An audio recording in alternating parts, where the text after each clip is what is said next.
Bonjour à tous, bienvenue à ce webinaire. Je tenais à vous dire que c'était un sujet qui nous préoccupait depuis un petit moment. C'est aussi un sujet qu'on n'a jamais abordé, mais on est régulièrement, au niveau de la Bretagne, interrogé sur comment je fais pour envoyer un colis express en Union européenne, comment je fais pour l'envoyer dans un pays tiers. J'ai vendu une marchandise à l'international, mais une des pièces est défectueuse. Je dois la recevoir.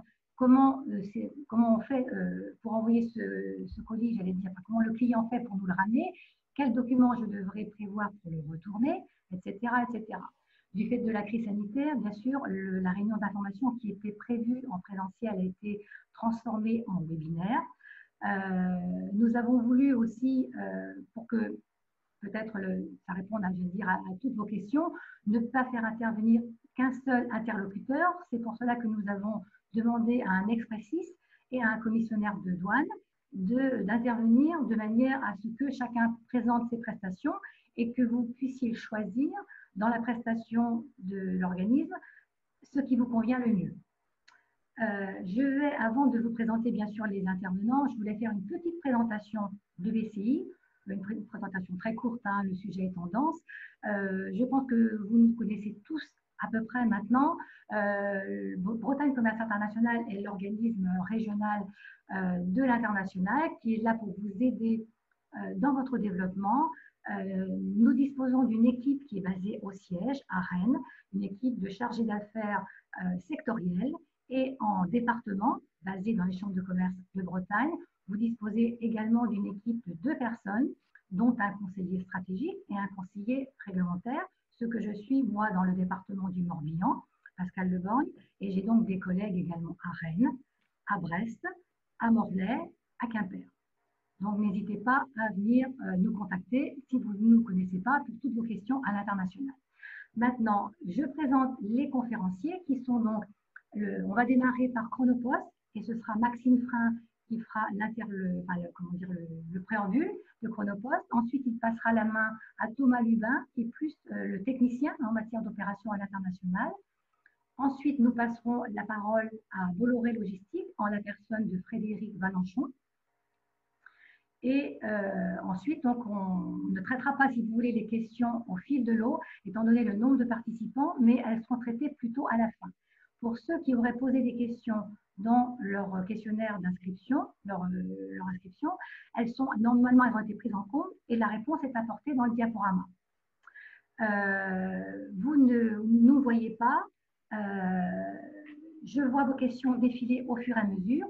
Nous en prendrons compte en espérant qu'on puisse toutes les traiter si on n'en a pas, j'allais dire, une quantité industrielle. Sinon, après, effectivement, nos interlocuteurs se tiendront à vos dispositions pour répondre à vos questions. Je vais passer donc la main directement à Thomas Frein. Bien. Bonjour à tous. Tout d'abord, nous tenions à vous remercier de votre présence derrière vos écrans. Forcément, on aurait bien aimé pouvoir échanger en présentiel pour cet atelier. Comme l'a dit Madame Leborgne, nous allons être 2 à intervenir sur la partie Chronopost. Je laisserai tout à l'heure la main à mon collègue Thomas qui agira plutôt sur les réponses techniques. Également aussi l'occasion de remercier Bretagne Commerce International pour son invitation à cet atelier que nous allons co-animer avec Bolloré Logistique. Donc l'intervention elle va se découper en 2 temps.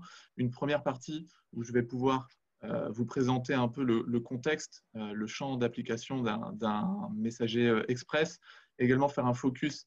Tout à l'heure, Madame Leborgne l'a amorcé, mais forcément, la Covid-19 a un impact dans le métier des expressistes. Vous expliquer après l'environnement international dans lequel nous agissons. Et Thomas essaiera de répondre après à vos questions techniques sur le savoir-faire des expéditions. Alors tout d'abord, pour répondre à cette question et dans le cadre de cet atelier, il est important de définir ce qu'est la messagerie. Donc la messagerie est un service de transport de marchandises qui traite des envois ayant un poids inférieur ou égal à 3 tonnes. Comme vous le savez, la typologie du fret est diversifiée et on distingue différentes messageries. On va distinguer la messagerie traditionnelle, le rapide et l'express. Aujourd'hui, nous allons représenter cette messagerie express. Alors, comment fonctionne un messager express? On a récapitulé son organisation et le cycle de vie d'un colis de différentes manières. D'abord, il y a un enlèvement d'un document ou d'une marchandise au niveau de l'expéditeur. Tous ces colis sont ensuite regroupés de manière à pouvoir être triés pour être acheminés vers les points de destination les plus proches pour arriver sur un segment de livraison. C'est un fonctionnement qui est relativement basique, mais dans l'Express, c'est quelque chose qui doit se faire de manière très fluide et de manière très rapide. La livraison, vous l'entendrez tout au long de ce webinaire, du moins pour la partie Chronopost, mais on va énormément parler de dernier kilomètre. Le dernier kilomètre, c'est un enjeu très fort dans l'Express pour pouvoir satisfaire l'ensemble de vos besoins. Très synthétiquement, on a choisi de vous lister le champ d'application d'un expressiste. Il va à la fois traiter du flux routier et du flux aérien. Le poids moyen des colis est dans la quasi-intégralité des cas avec une moyenne d'inférieure à 30 kg. Pourquoi 30 kg? Parce que c'est la charge qui est définie pour la capacité que l'homme est capable de porter en termes de poids. Le profil mono et multicolis est possible. Alors, pour rappel, une livraison monocolis, c'est la livraison d'un colis vers un point de destinataire, alors que le multicolis est le fait de pouvoir grouper au sein d'une même expédition plusieurs colis qui partent le même jour pour le même destinataire. Donc là, l'expressiste a la possibilité de le faire dans une certaine mesure. Il y a différentes restrictions standards qui sont définies dans les CGV et dans les contrats des expressistes, souvent sur le poids limité, le contenu ou la présence ou non de matières dangereuses. Les destinataires peuvent être nationaux et internationaux. Si vous êtes présent aujourd'hui, c'est pour qu'on aborde ce second point. Le tracking en temps réel est un élément très fort des expressistes. Le tracking, c'est le fait de pouvoir offrir une traçabilité à chaque rupture de charge. Donc, la rupture de charge, c'est quoi? C'est dès lors que le colis change de main au cours de son cheminement, il y a un scan qui permet à l'expéditeur et au destinataire de pouvoir suivre en temps réel son colis. On retrouve différents acteurs internationaux que vous connaissez tous, dont la notoriété est forte, qui peuvent être FedEx, UPS, DHL ou Chronopost que nous représentons aujourd'hui. Alors, quelles sont les attentes du marché? Pour cela, moi, je représente les ventes aujourd'hui. Il est important d'avoir la voix du client et leur discours. Quelles vont être les qualités recherchées pour choisir son expressiste? Ça va être, on va pouvoir le synthétiser par une expression qui est souvent utilisée dans les cahiers des charges de nos clients, c'est le fait d'avoir une prestation all-in-one. Le all-in-one, c'est quoi? C'est le fait de pouvoir avoir un expressiste, un transporteur, qui couvre géographiquement l'ensemble du territoire, non seulement domestique et international, pour pouvoir rationaliser ses moyens de transport et optimiser sa logistique. En deux, le fait d'avoir une fiabilité et une qualité de service optimale. On est dans l'express, il faut que ça aille vite. Et donc, du coup, il y a des enjeux qui sont très forts en fonction du contenu que vous pouvez expédier, de la typologie de vos destinataires.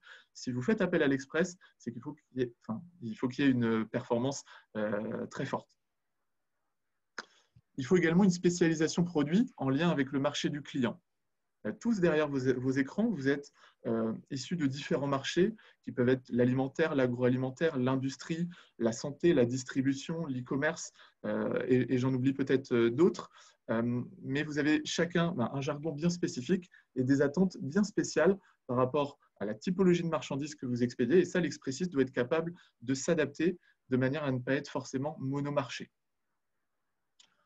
Ensuite, l'expressiste et le transporteur doivent avoir une offre complète et adaptée à tous les besoins clients, que ce soit en termes de contenu, je viens de l'aborder auparavant, mais également en termes de vitesse de livraison, sur votre besoin notamment de délai, et sur votre profil de fret.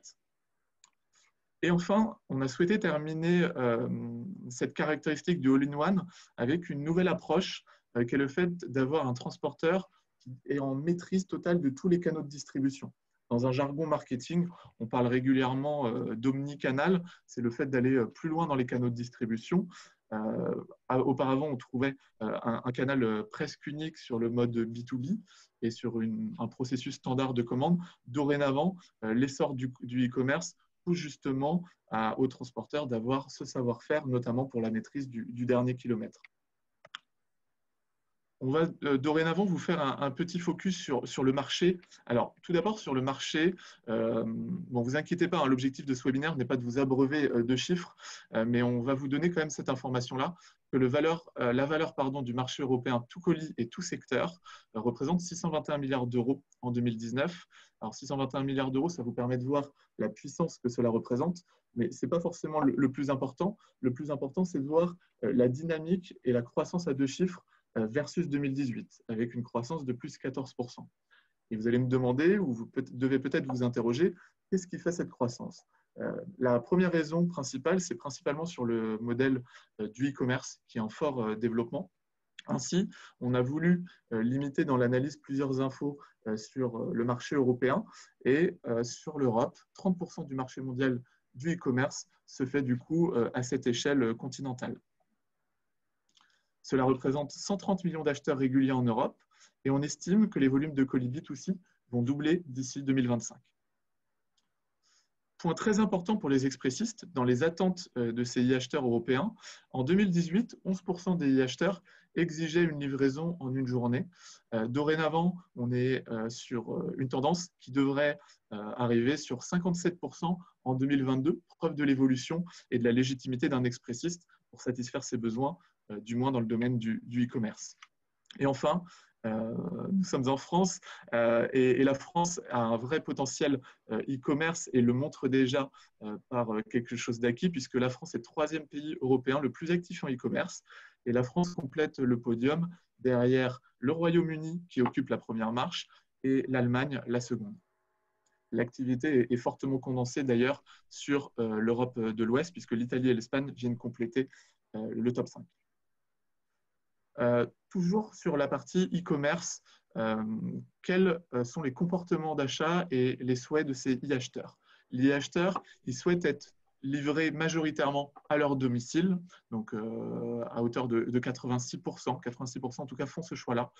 Et 18% des e-acheteurs réguliers font aussi le choix de vouloir être livrés en point relais. Ça, c'est un point qui est très important pour les expressistes parce que nous devons nous adapter à ce marché-là en proposant une offre relais qui est déjà existante aux domestiques, mais qui doit vraiment s'étendre sur l'Europe.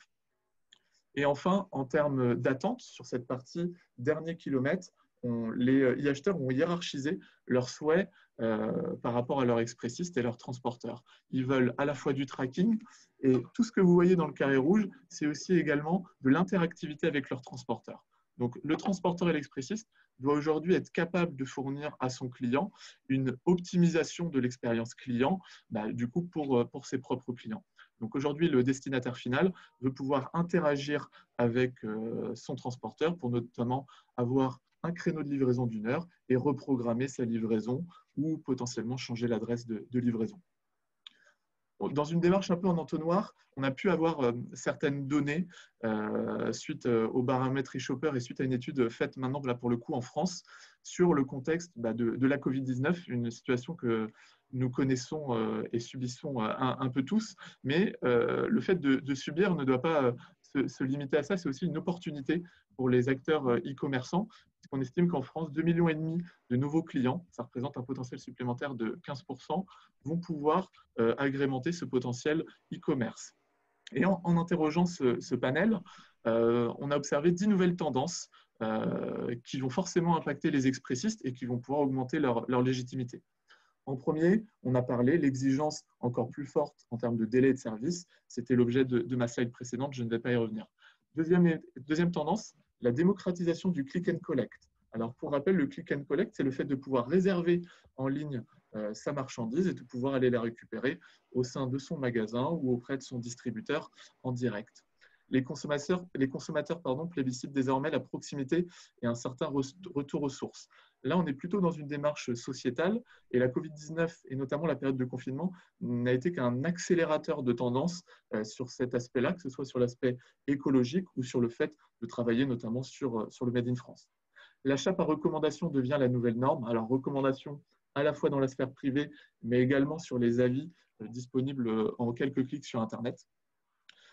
Cette période-là, forcément liée à la crise sanitaire, a permis de voir que de gros acteurs dans le marché de la santé avaient des opportunités également sur du e-commerce. Et on a pu le constater, et je pense que tous les expressistes ont pu le constater durant cette période. Les petits commerçants, ça n'a rien de péjoratif, mais aujourd'hui, quelqu'un qui avait un ou plusieurs magasins, même à une petite échelle, peut envisager de développer son site Internet pour répondre à son besoin e-commerce. Ça lui offre en fait un panel encore plus fort d'aller chercher des nouveaux clients, étendre sa juridiction et notamment à l'international, puisque les barrières en ligne sont relativement faibles, en tout cas d'un point de vue commercial. On a observé également durant cette période le développement des plateformes communautaires verticales. Donc, les plateformes communautaires, ça va être des acteurs comme Mano Mano dans le domaine du bricolage ou Vinted dans le domaine du textile. Et ça rejoint un peu cette logique environnementale du fait de ne pas gâcher, de pouvoir réutiliser cette typologie de produits. Le boom des livraisons de courses à domicile, forcément, la GMS l'a constaté également. Et enfin, toujours pour faire ce lien sur l'aspect modernité de l'offre et l'aspect, on va dire, interactif avec des réseaux sociaux qui sont plus ludiques, plus communautaires, on observe une forte mutation de la communication des acteurs du e-commerce vers de nouveaux réseaux sociaux versus les précurseurs qui peuvent être un peu plus, on va dire, obsolètes, en tout cas pour la communication, et ça va de pair avec le développement des micro et macro-influenceurs. Alors, vous allez me dire comment agit un expressiste d'un point de vue international. On va prendre l'exemple de Chronopost, mais c'est valable pour plusieurs autres expressistes, et notamment ceux cités en intégration. Aujourd'hui, DPD Group est le réseau de livraison international du groupe La Poste, qui chapeaute du coup DPD Group. Donc, DPD Group est le deuxième réseau européen. Et comment ça va se démultiplier au niveau de chacun des pays européens? Ça va se démultiplier par différentes marques commerciales axées autour de DPD. C'est un nom peut-être qui vous parle. On retrouve notamment DPD UK au Royaume-Uni. On va pouvoir citer également DPD Pologne en Pologne et bien d'autres. Et d'autres entités, d'autres business units ont choisi justement de garder leur nom parce que la notoriété était forte et l'image de marque était puissante. C'est le cas de Chronopost en France, mais c'est aussi le cas de Seur en Espagne et de Bartolini en Italie. Et là, on peut voir justement pour DPD Group la puissance justement de ce groupe-là qui ne se limite pas à l'échelle européenne et qui a une croissance très forte en termes de colis. Et aujourd'hui, ça représente 77 000 collaborateurs qui sont en interaction ensemble pour pouvoir livrer correctement à la fois sur le territoire domestique, mais également sur les enjeux internationaux. Toujours dans cette logique, on va dire, d'entonnoir de présentation pour arriver au domestique et sur le territoire français et encore plus breton qui va pouvoir vous concerner. Idem, l'objectif, c'est de ne pas vous donner beaucoup de chiffres, mais de vous dire qu'un acteur comme Chronopost, aujourd'hui, dessert 230 pays et que ce soit à la fois sur la partie export, mais également sur la partie import. Un chiffre illustre cette puissance, c'est le fait qu'aujourd'hui, qu'un acteur comme Chronopost traite aujourd'hui 100 000 colis internationaux par jour. Donc, c'est un chiffre qui est relativement fort. Comment ces 100 000 colis sont traités comment sont-ils traités, ces colis par jour? Un expressiste, pour pouvoir avoir un réseau puissance, va s'appuyer sur un hub. Pour le cas de Chronopost, comme beaucoup d'autres, il se situe à Charles de Gaulle, à Roissy, de manière à être au plus proche des connexions vers le monde. Et ce qu'il faut retenir, c'est que le hub de Charles de Gaulle, c'est vraiment l'élément de puissance d'un groupe comme Chronopost pour pouvoir à la fois bien déclarer, notamment en douane, Thomas y reviendra tout à l'heure, mais la douane française est intégrée avec 53 déclarants dans nos locaux et avec notamment une certification d'opérateur économique agréé. Pour entrer d'un point de vue technique et pratique sur l'aspect logistique, un expressiste, il va être capable de traiter en quasi-intégralité, je l'ai dit en amorce, des colis de moins 30 kg, que ce soit en export ou en import. Pour cela, il existe deux vitesses et deux niveaux de service, deux vitesses de croisière qui peuvent être utilisées. Sur l'Europe, il va exister un modèle économique, communément appelé chrono classique pour Chronopost, qui va être un transport rapide et économique par voie routière. L'offre peut être à la fois mono et multicolis et B2B et B2C. Ça, c'est pour répondre à un enjeu de délai un peu plus long, entre guillemets, mais toujours dans le caractère d'un expressiste. Par exemple, pour vous donner un ordre d'idée, l'Allemagne va être desservie en 2 jours et un pays le plus éloigné de la France, sur l'Est Europe, va être desservi en 5 à 6 jours. Un autre modèle de livraison avec le symbole de l'aérien, c'est l'express. Ça va être un transport express par voie aérienne, également en Europe, et sur le grand export et sur les DOM. À savoir que pour les expressistes, les DOM, même s'ils appartiennent intégralement à notre État, la France, de par leur éloignement, ils sont traités aujourd'hui comme du flux international et uniquement par voie aérienne. Les délais sont cette fois-ci très garantis et on peut proposer une offre mono et multicolis vers le B2B et le B2C. Un expressiste, on le disait, dans sa quasi-intégralité, il doit être capable de traiter du flux petit colis inférieur à 30 kg ou du document. Mais il est également obligé, pour répondre justement à l'ensemble de vos besoins, de traiter d'autres services pour compléter justement son assortiment d'offres, mais toujours dans un cadre de fluidité. On le verra tout à l'heure avec l'intervention de Bolloré Logistique, il y a des choses qui ne sont pas faites pour les expressistes. Néanmoins, il est possible d'avoir des solutions sur mesure. La première d'entre elles, c'est notamment grâce à l'implantation propre dans les DOM d'un acteur comme Chronopost, c'est le fait de pouvoir vous proposer des envois de palettes vers les DOM en aérien, avec une étude possible en maritime, sur une prestation door-to-door. C'est-à-dire que la prise de collecte se fait directement chez l'expéditeur ou chez le donneur d'ordre pour une livraison directement chez le destinataire implanté dans les DOM. Et on va être sur un délai entre 4 et 5 jours pour cette typologie de livraison. Donc, on reste sur du domaine de l'express. Et enfin, un autre point qui est abordé, ce n'est pas forcément quelque chose que je vous aurais présenté il y a 4-5 ans, mais c'est quelque chose qui prend énormément d'ampleur chez les expressistes. C'est qu'on a énormément de clients, que ce soit de la PME ou de la grande entreprise, qui nous disent, vous avez votre catalogue, on vous connaît, en France, à l'international, sur les petits colis, mais j'ai besoin d'avoir des demandes ponctuelles sur certains cas.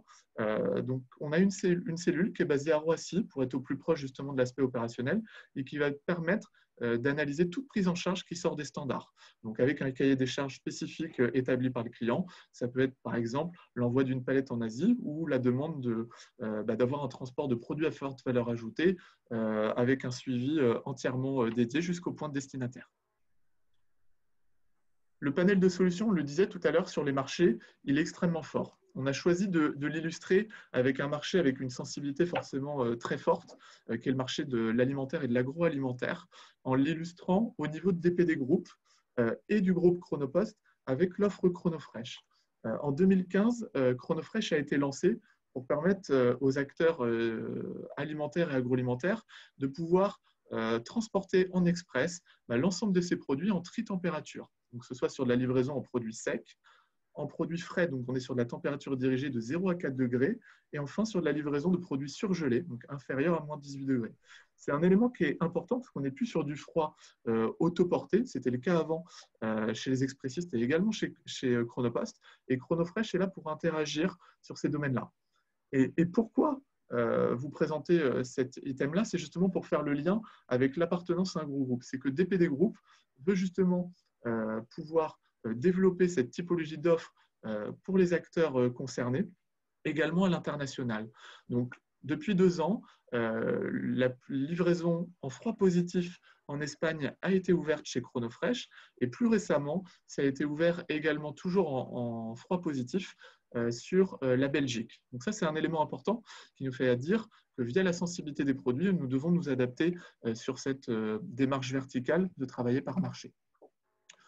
Au niveau de la logistique, sur un modèle routier en classique, pour rappel, c'est l'offre routier économique. L'appartenance justement à DPD Group est très importante parce que ça permet d'avoir un tracking unique jusqu'à la livraison dans le pays de destination.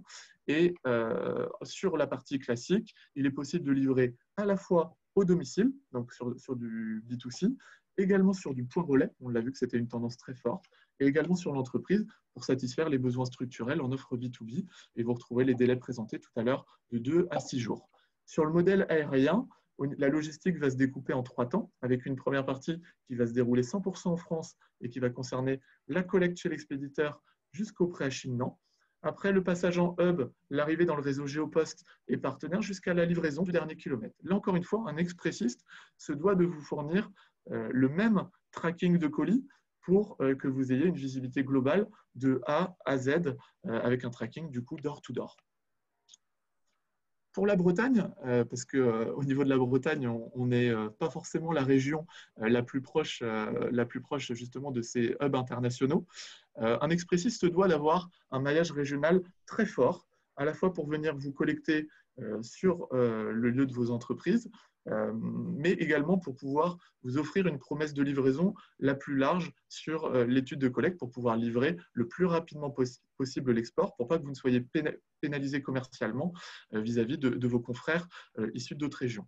Donc, le choix qu'a porté Chronopost, c'est d'avoir une implantation forte avec 5 agences réparties entre Rennes, Saint-Brieuc, Brest, Quimper et Lorient pour vous offrir différentes choses. Une proximité locale forte avec l'ensemble de nos clients, un préacheminement cumulé avec les flux nationaux, de manière à n'avoir qu'une seule et unique collecte sur l'expédition de vos documents et colis.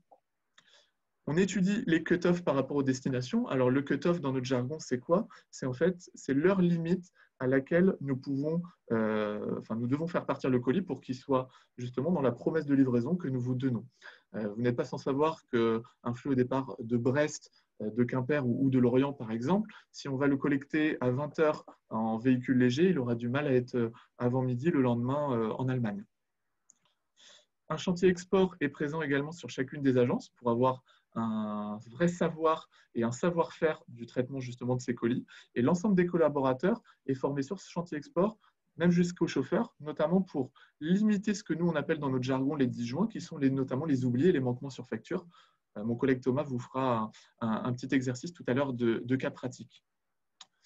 Et enfin, aujourd'hui, je vous l'ai dit, je représente les ventes, mais les ventes ne font pas tout pour pouvoir assurer justement cette prestation all-in-one. On n'est que le premier contact auprès de nos clients. Donc, on se doit en fait d'avoir des supports aux ventes pour accompagner l'ensemble des clients, et ça, c'est valable chez tous les expressistes. D'une part, en termes d'études du réseau international, avec cette fameuse étude des cut-offs que l'on a abordée tout à l'heure. Ensuite, pour pouvoir éditer une lettre de transport et avoir un suivi, nous avons besoin d'étudier les modes de shipping. Donc, le shipping, dans le jargon du transport, c'est le moyen de créer votre lettre de transport. C'est votre outil d'expédition. Donc là, l'IT nous aide énormément. Point extrêmement important dans l'éco-environnement un peu du transporteur, c'est aussi l'aspect juridique pour adapter les contrats par rapport à la typologie de vos envois et à vos exigences. Donc, ça passe bien entendu par les CGV, mais également par les assurances, la prise en charge de matières dangereuses qui est étudiée. La collecte, on l'a abordé, c'est le point important parce que c'est le premier contact physique des colis que vous nous confiez. Le service client est un élément très fort puisque un expressiste se doit de pouvoir établir un nursing, notamment sur vos premiers envois. Donc, le nursing, c'est le fait d'étudier la qualité de service de vos premiers envois et de pouvoir après les piloter par différents KPIs, différents indicateurs qui vont permettre justement de mesurer la qualité de service et pourquoi pas de déterminer des plans d'action nécessaires en fonction de cette qualité. Donc, sur cette slide-là, on parle de support aux ventes. Ma transition, elle est toute donnée justement pour vous présenter mon collègue Thomas, qui va du coup me remplacer pour vous donner un peu de visibilité technique et concrète sur la préparation et l'expédition des colis. Donc, je vais lui laisser la parole. Merci.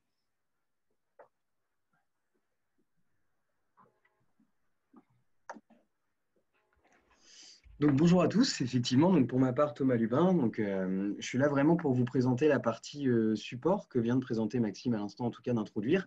Le but de tout ça, c'est de vous expliquer que vous avez bien sûr tout ce qui va être comme la BCI ou la CCI qui vont pouvoir vous accompagner au quotidien sur toutes ces démarches internationales. Mais vous avez également des connaissances chez les transporteurs, chez les commissionnaires en douane, comme on va le voir tout à l'heure avec notre collègue de Bolloré, puisque c'est notre quotidien de travailler tout ce transport international et toutes ces informations.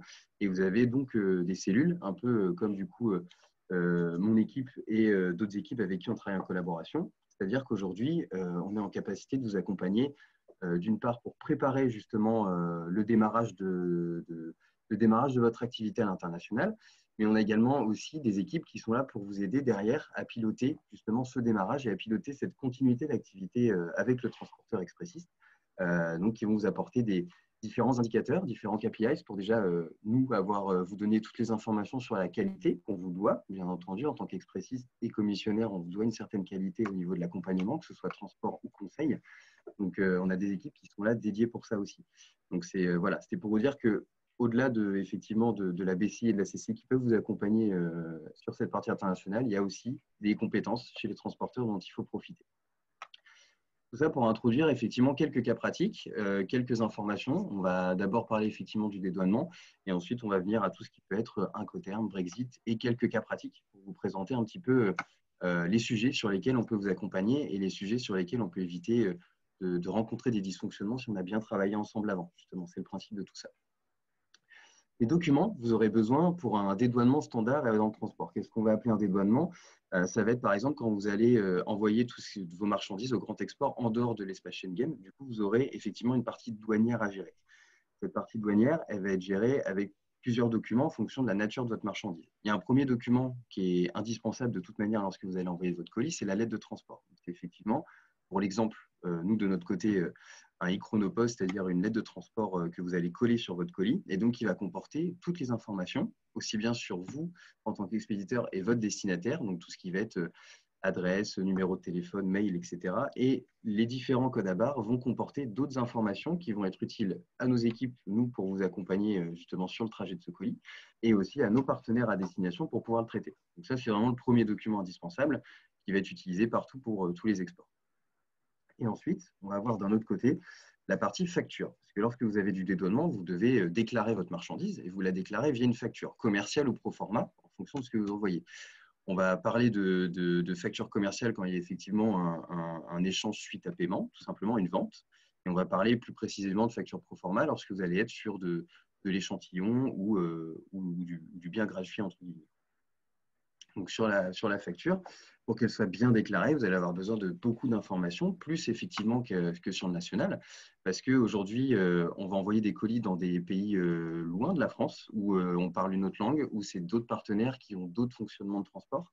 Et donc, forcément, on va demander plus d'informations pour pouvoir bien livrer vos colis et pouvoir bien travailler avec le partenaire à destination. Donc, on va demander toutes les informations standards qui peuvent être adresse complète de l'expéditeur et du destinataire, y compris effectivement cette partie téléphone et mail. On va demander aussi toutes les informations sur le colis, donc également la nature, donc ce que vous mettez à l'intérieur de votre colis comme marchandise. Par exemple, vous ne pouvez pas seulement mettre, par exemple, t-shirt. Un t-shirt, c'est un t-shirt qui est en coton, qui est par exemple d'une certaine taille, parce que en fonction de la matière, par exemple, dans le t-shirt, vous allez avoir une nomenclature douanière, donc un code douanier à l'international qui permet de qualifier la marchandise, qui sera différent. Et donc, c'est pour ça que c'est bien important d'écrire de manière exhaustive les marchandises que vous mettez dans votre colis via la facture et de bien préciser les informations. On va également vous demander d'Incoterms, le sujet qu'on va voir juste après, donc savoir qui prend en charge cette partie de droits et taxes que vous allez devoir gérer quand vous enverrez en tout cas des marchandises au grand export. Et vous allez également aussi pouvoir déclarer l'origine de votre marchandise sur la facture. Donc après, ça va dépendre si vous dépassez un certain seuil de valeur marchande dans votre colis ou non. Mais en tout cas, ça peut permettre, avec les accords qu'on peut avoir entre les différents groupements de pays au niveau du commerce international, de bénéficier ou non de taux préférentiels en fonction de la nature de votre marchandise et de la qualité de votre marchandise. On va passer effectivement à la partie qui est Incoterms, donc qui est indispensable et qui est indissociable du transport. C'est-à-dire que c'est tout simplement ce qui va régir le transfert de responsabilité entre vous, l'expéditeur, et effectivement votre client ou en tout cas la personne à qui vous envoyez à destination. Les expressistes, ils vont globalement utiliser principalement deux Incoterms, donc le DAP et le DDP. Le DAP, c'est le Delivered at Place. Donc en fait, ça veut dire que vous, en tant qu'exportateur, vous prenez en charge toute la partie transport. Jusque-là, c'est normal puisque vous êtes en contrat avec votre expressiste. Par contre, votre destinataire, lui, va prendre en charge la partie droits et taxes lorsque la douane à l'importation sera faite dans le pays de destination. Donc ça, c'est vraiment le schéma standard. C'est-à-dire que le par défaut, aujourd'hui, c'est ce système-là, le système de DAP. Vous avez ensuite la possibilité, avec les expressistes et les transporteurs, de pouvoir envoyer en DDP. Donc, Delivery Duty Paid. Donc, en fait, tout simplement, ça veut dire que vous prenez aussi bien la partie en charge du transport que la prise en charge des droits et taxes à destination. C'est-à-dire que ça peut arriver dans votre activité où le fonctionnement avec vos clients induit que vous prenez en charge les droits et taxes, que vous les refacturiez ou non. Après, ça dépend vraiment, vous, comment vous voulez construire votre schéma de vente avec vos destinataires. Mais en tout cas, vous avez cette possibilité de les prendre en charge au nom de votre destinataire et après de pouvoir gérer ce transport directement et la prise en charge, en tout cas, des droits et taxes de votre côté.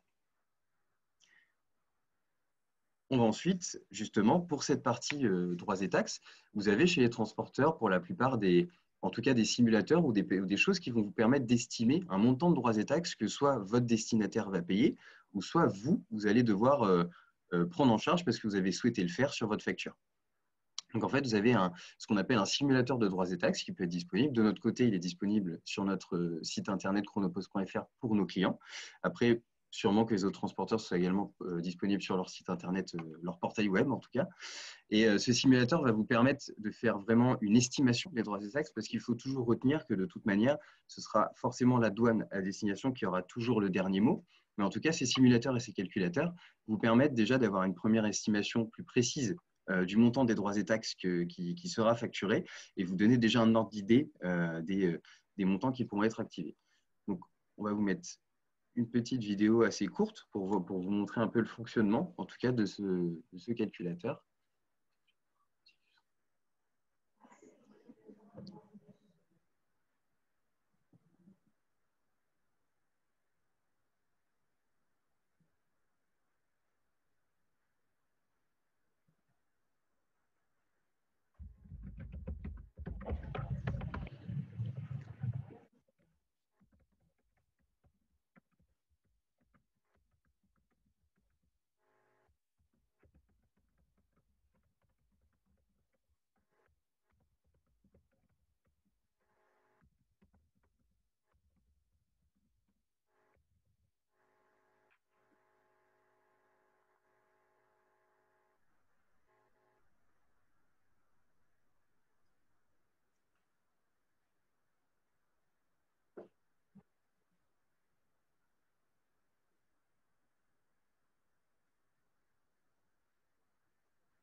Donc voilà, c'est pour vous présenter un peu le fonctionnement de ces outils qui peuvent être à votre disposition et vous montrer que voilà, vers n'importe quelle destination export, vous pouvez déjà d'une déterminer potentiellement avec ces outils votre nomenclature douanière, donc ce qui peut déjà être un premier pas vers la définition un peu de vos marchandises à l'export et également d'avoir une estimation derrière de vos droits et taxes que vous ou votre destinataire seront à charge. On va maintenant passer à quelques cas pratiques pour vous présenter un peu les différents sujets sur lesquels les expressistes ou les commissionnaires peuvent vous accompagner. Mais d'abord, on va effectivement parler de la partie Brexit, qui a été une question qui a été remontée par pas mal d'entre vous et dont on souhaitait parler. Le Brexit, on ne va pas forcément y aller dans le détail, on va juste vous expliquer que depuis le départ des discussions, en tout cas de l'émancipation, on va dire, du UK par rapport à l'Union européenne, que tous les transporteurs aujourd'hui se préparent justement à ce sujet, se font toutes les choses, que ce soit côté transport, côté douane, côté recrutement douane, côté formation au sein des hubs et des agences, et du travail à destination avec des partenaires pour gérer justement toute cette partie douane. Tout ça, c'est bien en cours. Les transporteurs seront en capacité de vous accompagner lorsque la décision sera définitivement prise et définitivement actée sur cette partie douanière qu'on aura avec le UK, qui sera quelque chose de neuf pour tout le monde, aussi bien pour les transporteurs que effectivement aussi pour vos destinataires à destination, qui n'avaient pas forcément cette habitude de travailler avec l'Union européenne, avec en tout cas une démarche douanière. Donc en tout cas, on sera tous en capacité de vous accompagner à ce sujet-là. Ce qu'il faut bien prendre en compte, c'est que nous, de notre côté également, la force du groupe a entraîné Chronopost étant un peu innovant sur toute la partie douanière et cet accompagnement justement de ses clients sur la partie UK, va également réaliser le dédouanement pour pas mal d'entreprises et pas mal d'entités du groupe, de BU, comme a pu le mentionner Maxime tout à l'heure. C'est-à-dire que, en tout cas, Chronopost sera un gateway vers le UK pour pas mal de pays, en tout cas au sein du groupe, et ce qui renforce cette capacité à pouvoir vous accompagner, puisque de toute façon, on devra, nous, derrière, avoir une certaine qualité, avoir un certain accompagnement qu'on va devoir aussi proposer aussi bien aux entreprises du groupe qu'à vous, de votre côté, en tant que PME ou entreprise qui souhaite expédier vers le UK. On va ensuite effectivement passer à la partie cas pratique. On a à peu près 4 cas pratiques, c'est différent. On va avoir d'abord un premier qui sera sur l'export France vers l'Union européenne. On aura ensuite des cas sur le lithium, des cas sur le vin vers les États-Unis. J'ai essayé de répartir un petit peu pour avoir plusieurs cas, pour vous montrer un petit peu les différentes possibilités et ce sur quoi on peut vous accompagner et en tout cas vous aider à exporter à l'international. Par exemple, le premier cas, c'est l'export de France vers l'Union européenne. L'Union européenne, on est au sein effectivement d'un espace qui est l'espace Schengen avec une libre circulation aussi bien des personnes que des marchandises.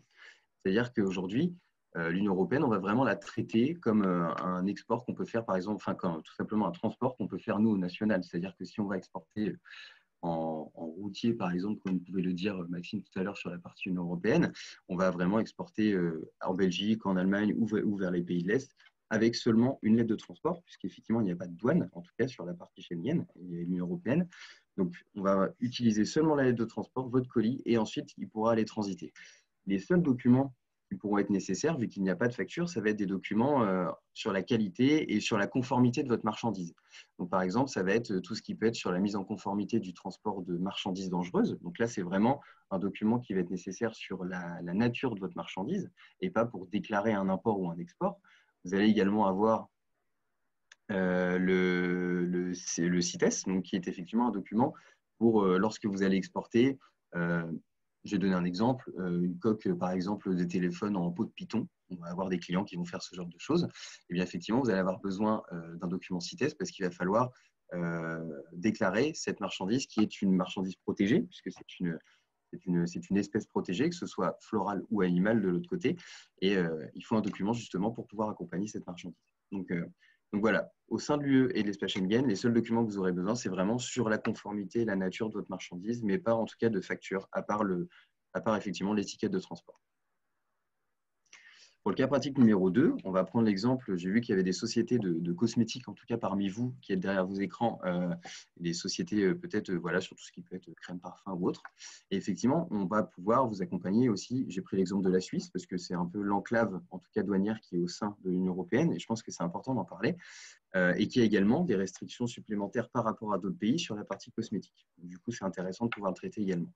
Donc, vous allez avoir besoin, comme tout à l'heure, de votre étiquette de transport. Donc, jusque-là, c'est la base, en tout cas, et c'est ce qu'on a vu juste avant. Mais vous allez également avoir besoin de votre partie facture, comme on a pu le mentionner avant, puisque là, on va aller sur un territoire douanier. Donc là, pour le coup, on va vraiment rentrer sur un nouveau territoire douanier avec une déclaration export en sortie de pays de chez nous, avec une déclaration import à l'entrée dans le pays de destination. Ce qu'il faut prendre en compte, c'est que lorsque vous allez exporter vers la Suisse, vous avez besoin de plus d'informations que dans certains autres pays. Par exemple, ils vont vous demander un Unique Identification Number, donc le UID en tout cas, c'est-à-dire que c'est comme un numéro d'identité, un peu par rapport à votre destinataire, que ce soit société ou destinataire particulier, et qui devrait être présent sur facture. Deuxièmement, vous allez avoir aussi, pour la partie cosmétique, par exemple, besoin de rajouter sur cette facture la composition complète du produit cosmétique que vous allez envoyer. C'est ça la partie où je vous ai expliqué qu'ils vont peut-être demander des informations en plus parce que la Suisse a décidé de son côté, effectivement, que la composition devait être bien détaillée sur la facture. Et on va également gérer, pour tous les exports qui vont dépasser effectivement le seuil de taxation de 22 €, la partie justificative d'exportation, qu'on appelle plus communément EX1 dans le jargon et JAE, en tout cas chez Chronopost. Cette partie, c'est ce document qui va vous permettre, vous, de justifier la sortie de territoire de votre marchandise et pouvoir derrière récupérer votre TVA par rapport à cette marchandise, puisqu'elle ne sera pas consommée dans le pays depuis lequel vous expédiez, donc la France. Et ça va vous permettre aussi de prouver auprès des douanes et de la fiscalité que vous avez fait sortir cette marchandise du territoire et que du coup, maintenant, elle est dans les mains du pays de destination et en tout cas du destinataire qui a pu la récupérer.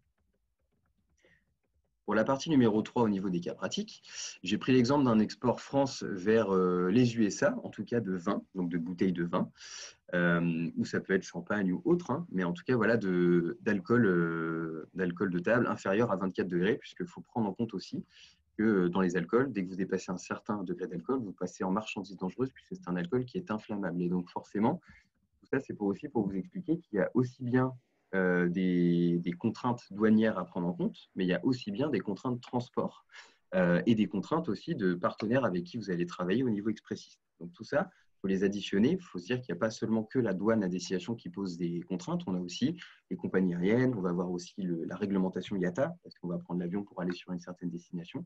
Et donc, il faut prendre le trajet dans son ensemble et donc les différentes étapes qui vont pouvoir effectivement réduire le champ d'action ou non. Pour la partie 20 vers les USA, donc les USA, pas de surprise, on arrive sur un nouveau territoire grand export douanier. Et donc, par exemple, le cas des USA sur la partie vin et tout ce qui sera alimentaire également, ce n'est pas seulement le vin, c'est vraiment ce qui va toucher l'homme sur sa santé, donc médicaments, alimentaires, alcool, etc., sera contrôlé par une instance qui s'appelle la FDA, donc Food and Drugs Administration, qui est en fait une entité qui est un petit peu officieusement au-dessus de la douane et qui va pouvoir dire tout simplement ces colis-là qui sont des colis d'alimentaire, de vin, de médicaments, on va les stopper, on a besoin de les contrôler et pour ça, on va devoir faire une démarche douanière en plus de l'aide de transport et de la facture, c'est qu'on va devoir éditer ce qu'on appelle une prior notice. Et cette prior notice permet de déclarer à cet organisme de la FDA, puisque c'est eux qui régissent ce document, de prouver qu'on est bien enregistré auprès de cet organisme aux USA et qu'on peut exporter vers les USA et le faire dédouaner à destination. Sans ce document, le colis serait stoppé, le colis serait retourné ou détruit à destination. Donc c'est pour ça qu'il faut prendre en compte qu'en fonction des pays, on peut avoir aussi des organismes autres que la douane qui vont interagir sur vos exports et l'importation à destination. Et enfin, pour la dernière partie, qui n'est pas forcément une partie douanière, mais là plus une partie transport qui me semblait important de vous partager. Comme je vous expliquais juste avant, on a aussi bien des restrictions qui peuvent être douanières que des restrictions qui peuvent être transport ou partenaire aérien ou partenaire routier. Quand on parle du lithium, le lithium, c'est un sujet qui est très suivi par la réglementation IATA, donc la réglementation du transport aérien. Et donc, c'est-à-dire qu'aujourd'hui, on va avoir des restrictions, puisque forcément, lorsqu'on doit gérer une crise, entre guillemets, par exemple, avec une marchandise qui prend feu dans un camion, elle sera plus simple, entre guillemets, à gérer que lors d'un transport aérien. Donc, c'est pour ça qu'il y a une différence, en fait, qui est assez logique entre la prise en charge entre l'avion et le routier, puisque l'aérien est forcément plus compliqué et peut être beaucoup plus impactant à gérer derrière s'il y a une crise. Donc, lorsque vous allez envoyer, par exemple, du lithium, vous allez avoir des restrictions de prise en charge, puisque fut un temps, il y a eu des problématiques, encore une fois, d'avions, par exemple, qui ont pu se cracher à cause de règles qui n'avaient pas été respectées sur le lithium. Et donc, on va avoir aussi une restriction à prendre en compte et une déclaration supplémentaire à faire en fonction de si la batterie elle est connectée à l'électronique. C'est-à-dire si la batterie elle est bien connectée dans votre téléphone, ça va être un certain type de prise en charge qui est beaucoup plus accessible. Alors que si votre batterie va être seule dans le colis, on va considérer qu'elle n'a pas la protection du téléphone que peut lui apporter en tout cas la mise en circuit, et donc qui sera potentiellement plus dangereuse qu'une batterie qui sera connectée à un téléphone. Et donc forcément, le transport va en découdre ne sera pas le même et la prise en charge ne sera pas du tout la même au niveau du transport international, que ce soit aérien ou routier. Donc voilà, c'était vraiment pour vous présenter ces différentes steps qu'il faut prendre en compte lorsque vous faites un transport. Pour conclure un peu cette présentation qu'on a pu faire avec Maxime entre la messagerie et le fret express, ce qu'il faut prendre en compte, c'est qu'on est là pour déjà répondre, en tout cas côté fret express, fret express, répondre à un besoin de rapidité, donc de vous accompagner effectivement dans cette notion d'express, tout simplement, qui est dans le nom. C'est vraiment notre travail et notre cœur de métier. Donc, d'avoir également aussi un support de proximité. Le but de l'expressiste aujourd'hui, c'est déjà de vous accompagner en région avec ces opérationnels, mais aussi de vous accompagner en proximité avec les connaissances internationales qu'elles peuvent vous apporter, que ce soit via la force de vente ou via des cellules type support aux ventes, comme je peux représenter aujourd'hui. L'objectif aussi, c'est dans cette prestation UMA d'avoir un tracking door-to-door, donc de la collecte chez vous jusqu'au destinataire, transparent et en tout cas partagé avec tous les partenaires. Également, une gamme large de produits et services qui permet de répondre à tous vos besoins, en tout cas au niveau de l'export international. Je passe donc la main ensuite à notre collègue de Bolloré, Frédéric Valenchon, que je vais laisser se présenter, qui lui, pour le coup, effectivement, représente la partie Bolloré avec la partie commissionnaire en douane. Je me permets juste,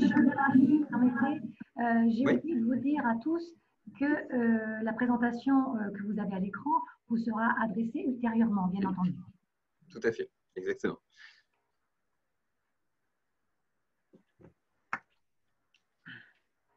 Alors, donc, Frédéric, en tout cas. Voilà. Est-ce que vous voyez ma présentation ou pas? Je ne la vois pas à l'écran. Oui, parfaitement. on voit. Vous la voyez? Oui, très bien. Oui. Très bien. Alors, je suis désolé, c'est parce que je suis en double écran. Je suis en double écran. OK. Donc, je me présente. Je suis Frédéric Valenchon. Je suis responsable douane sur la région ouest de Bolloré Logistics. Alors, j'ai souhaité, je remercie Bretagne Commerce International de m'avoir invité à ce webinaire. J'ai souhaité participer à ce webinaire. Alors, c'est vrai que quand j'ai vu le titre au départ, je me suis posé la question, colis express à l'international, service de messagerie au commissionnaire de transport. Je me demandais un petit peu si on était là pour faire une battle entre Bolloré et Chronopost. Et puis, en fait, on s'est aperçu en discutant avec Chronopost que nos deux sociétés sont quand même liées. On fait du transport à l'international. Et comme vous l'a dit mon collègue de Chronopost tout à l'heure, on n'est pas du tout sur les mêmes secteurs et surtout les mêmes gabarits de colis. Puisque nous, Bolloré, on va traiter, on va transporter du gros volume et notamment des colis supérieurs et bien supérieurs à 30 kg. Donc, je souhaite également aujourd'hui, en tant que responsable douane, également vous sensibiliser sur la partie douanière, puisque lorsque l'on fait du fret à l'international, évidemment, l'acteur majeur, c'est la douane. Et aussi bien à l'import comme à l'export. Et à l'international, il y a les frontières et forcément, il y a un passage en douane. Donc, Chronopost a déjà un petit peu abordé la partie douanière avec ses contraintes. Je pense que je reviendrai, moi, pas forcément sur les contraintes, un petit peu sur l'agroalimentaire. Je sais qu'il y a pas mal de sociétés qui sont en lien avec l'agroalimentaire. Mais de manière plus générale sur la douane et surtout vous proposer aussi de vous alerter sur les services que l'administration des douanes peut vous proposer sur les flux à l'international. Alors, par contre, je n'arrive pas à me projeter sur… Je suis désolé si vous voyez ma tête tourner un peu sur la gauche et que j'ai un double écran et je regarde mon écran sur… je ne l'ai pas face à moi, en fait. Je ne comprends pas pourquoi. Je vais essayer de… Ouais, je sais pas pourquoi. Donc, le groupe Bolloré, 200 ans d'expérience. Hein, on a une partie transport logistique, une partie également médias et communication que vous connaissez sûrement avec Vivendi et Havas, et une partie également stockage d'électricité avec Blue Solution qui fabrique des voitures électriques et puis des batteries électriques pour les voitures électriques et également les minibus électriques qui se développent un petit peu partout en France. Donc, moi, j'appartiens à la partie Bolloré Transport et Logistics. On a une gamme de services assez complète au niveau de la logistique, hein, qui est bien entendu le transport multimodal, le fret maritime, le fret aérien, le ferroviaire et la route. De plus en plus,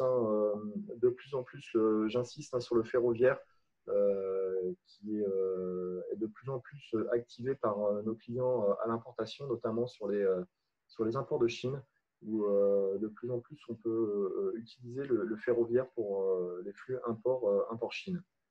On a également une gamme et un service très développé chez Bolloré Logistics au niveau de la douane. C'est un sujet très important pour Bolloré Logistics, hein, la partie douane. Pour vous donner un petit aperçu, la population douane chez Bolloré Logistics, c'est à peu près 300 personnes en France, réparties sur différents services douane en France. La particularité de Bolloré Logistics, c'est certes d'avoir des hubs, deux hubs. On a deux gros hubs transport, un en aérien, un en maritime.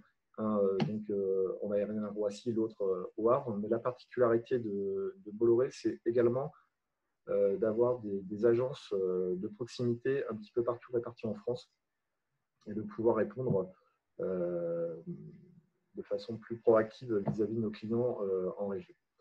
On a également une gamme sur la logistique, une gamme complète sur la global supply chain et puis les projets industriels. Aujourd'hui, on va se focaliser sur la partie transport et surtout la partie douane. Quelques chiffres également, je ne vais pas rentrer dans les chiffres non plus, mais pour vous donner la présentation sur Bolloré Logistics. Bolloré, on est dans le top 10 mondial au niveau des commissionnaires de transport. On est sur 109 pays. On a à peu près 600 agences réparties et sur 20 000, quasiment 21 000 collaborateurs. Le fret aérien, le fret maritime sont nos deux activités principales. On est vraiment dédié sur ces deux activités. On a également une agence en France, au Mans, qui est dédiée à la route. Mais les deux activités principales de Bolloré Logistics sont le fret aérien et le fret maritime. Pour revenir au sujet qui nous concerne aujourd'hui, expressiste ou transitaire, comme je l'expliquais en début d'intervention, en fait, c'est une collaboration entre expressiste et transitaire, puisque le transitaire, lui, également, sait organiser et proposer, on le verra juste après, des services express, hein, notamment, on le verra dans la slide qui suit, Bolloré a un service Bolloré Express. Mais comment ça se passe? La possibilité pour Bolloré, c'est de pouvoir regrouper plusieurs colis, pouvoir s'appuyer également sur des prestataires comme Chronopost, avec lesquels on passe des partenariats pour, bien évidemment, répondre aux demandes de nos clients qui souhaitent faire du door-to-door. Et lorsqu'on arrive dans un pays, pour que Bolloré puisse également arriver à destination, on peut, sur les frais d'express, s'appuyer sur des expressistes comme Chronopost aujourd'hui présent. Sachez également que c'est un service qu'on offre chez Bolloré Logistics, l'Express. On entend moins parler puisque Bolloré est, comme je le disais, un acteur majeur sur le transport aérien et le transport maritime, mais également Bolloré a un service dédié à l'Express qui va, comme vous l'expliquez, Chronopost, hein, faire exactement la même chose. On va être dans la prise en charge de livraison de colis en porte-à-porte. On va vous proposer également une tarification simple et claire, traçabilité des envois. Également, Bolloré a un outil de tracking d'envoi. Je sais, j'ai vu dans les questions, on y reviendra sûrement en fin de présentation. C'est vrai que certains reprochent de temps en temps le fait de la dématérialisation d'informations. C'est vrai que de plus en plus, les sociétés comme Chronopost ou Bolloré proposent effectivement du tracking en ligne pour le suivi des expéditions. Bolloré également met à disposition des agences et des collaborateurs qui peuvent vous répondre également sur le suivi de vos envois. Soit on fait un tracking informatique, soit vous appelez vos correspondants et vous feront la traçabilité de vos envois. Également, la force de Bolloré Logistics, c'est de mettre en place des EDI personnalisés avec ses clients. Ça va faciliter les échanges de transmission entre vous et nous. Les opérations douanières, j'insiste, chez Bolloré, la partie douane, c'est un sujet qui nous tient à cœur, puisque sans anticipation de la douane, hein, dans le fret à l'international, il y a de vrais risques de blocage en frontière, aussi bien à l'importation qu'à l'exportation. Je reviendrai tout à l'heure sur ce qu'a dit mon collègue tout à l'heure sur le DDP à destination.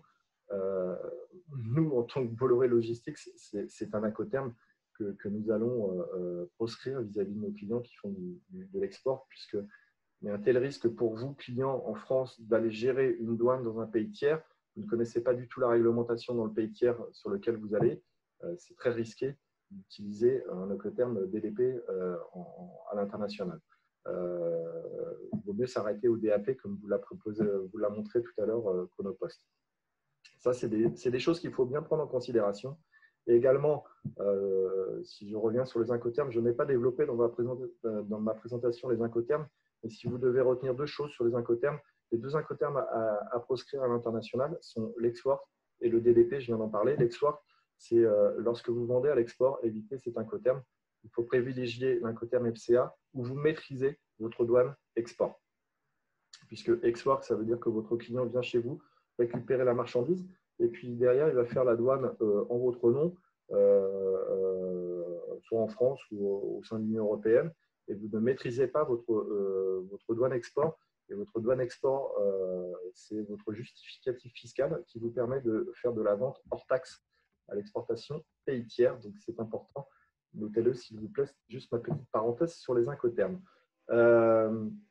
Pour revenir sur l'Express, effectivement, Bolloré Logistics va vous proposer tout un tas de services, hein, l'assistance technique, vous proposez également l'assurance de vos produits. Donc, c'est ce qu'il faut retenir sur la question principale, express ou transitaire. Notez une chose, et Chronopost vous l'a dit plusieurs fois dans sa présentation, ils sont spécialistes du colis inférieur à 30 kg. Certes, ils peuvent monter au-delà de 30 kg, mais ce sont de vrais spécialistes sur des colis inférieurs à 30 kg. Et derrière, au-delà de 30 kg, vous avez effectivement des transitaires qui vous proposent des solutions de transport adaptés, aérien, maritime, également route, hein, si vous êtes sur l'Union européenne, sur du gros volume. Je voyais une question dans les questions posées déjà en amont de cette réunion. Une personne nous posait la question de savoir quels étaient les critères pour choisir, poids, volume, délai, etc. Effectivement, si vous devez vous poser la question pour choisir entre un expressiste et un transitaire, regardez en priorité le poids et le volume de vos marchandises qui vont définir la tarification.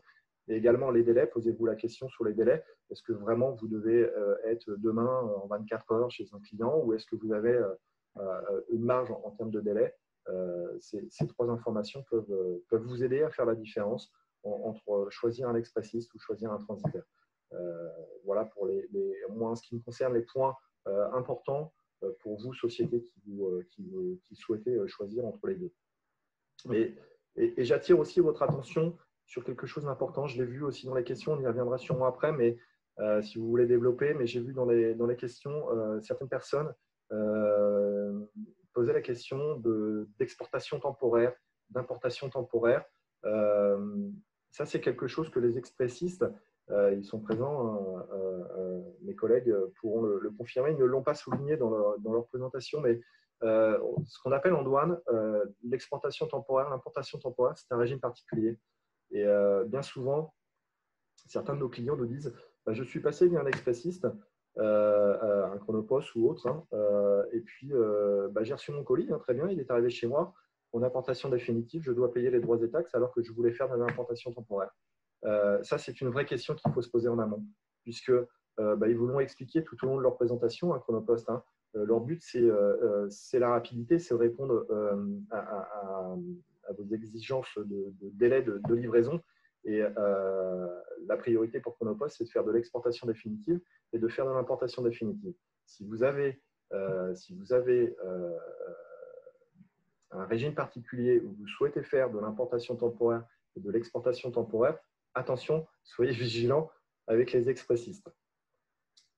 Privilégier des commissionnaires en douane type Bolloré Logistics qui pourront effectivement prendre en charge votre demande et votre souhait de procédure douanière et mettre en place une procédure douanière adaptée avec un bureau de douane.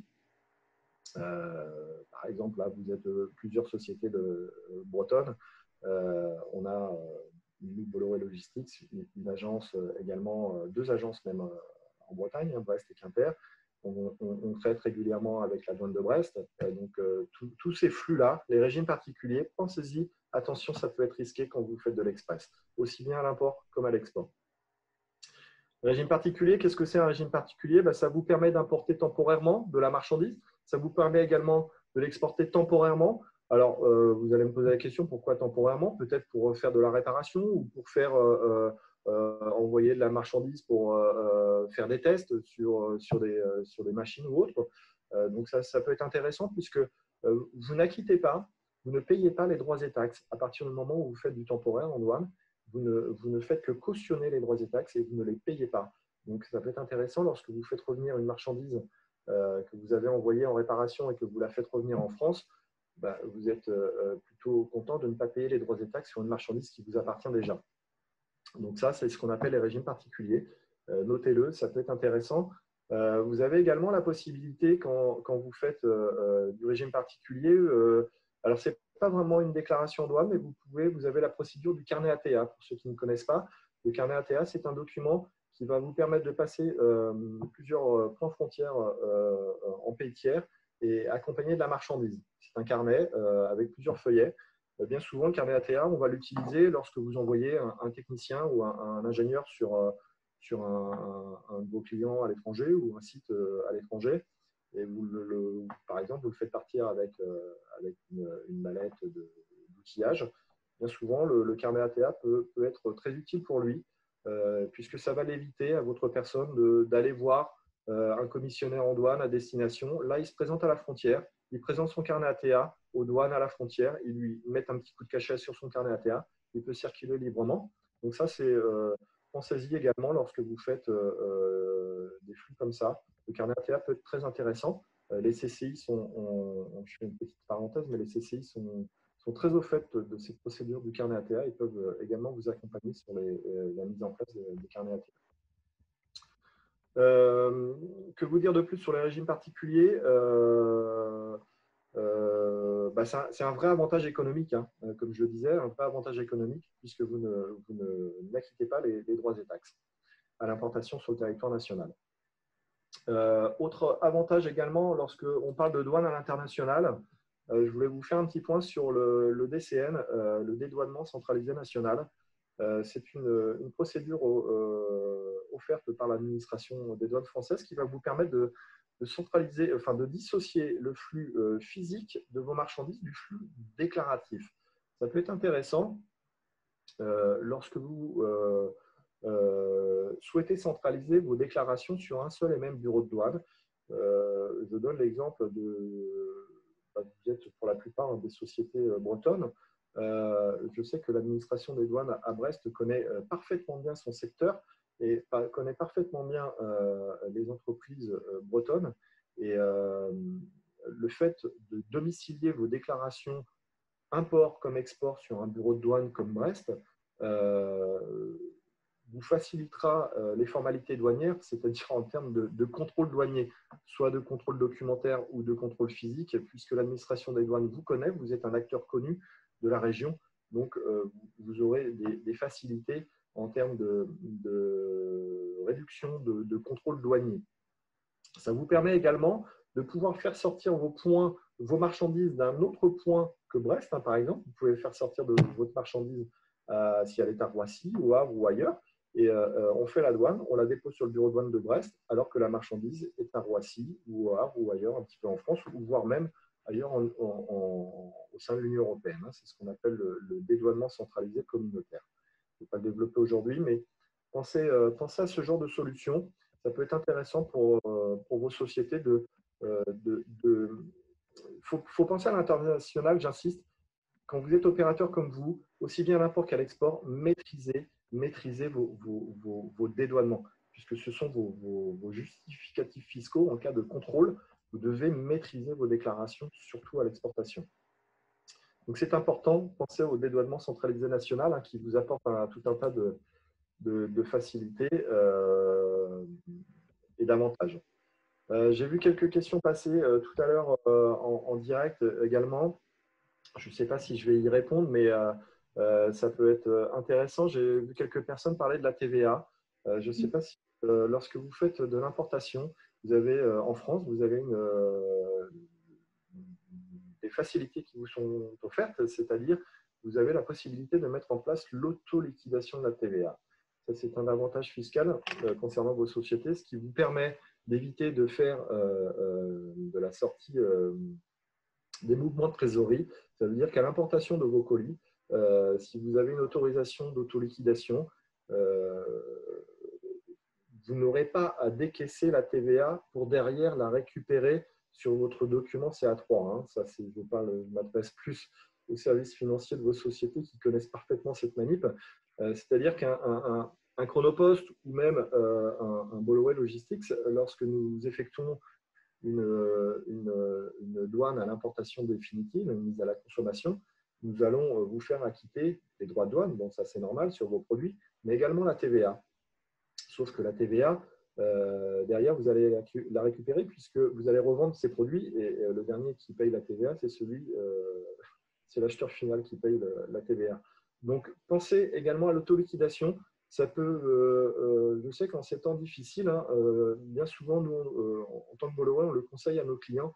Ça vous fait des gains de trésorerie, ça vous évite de faire de la sortie des mouvements de trésorerie. Ça peut être très intéressant pour vos sociétés de mettre en place l'autoliquidation.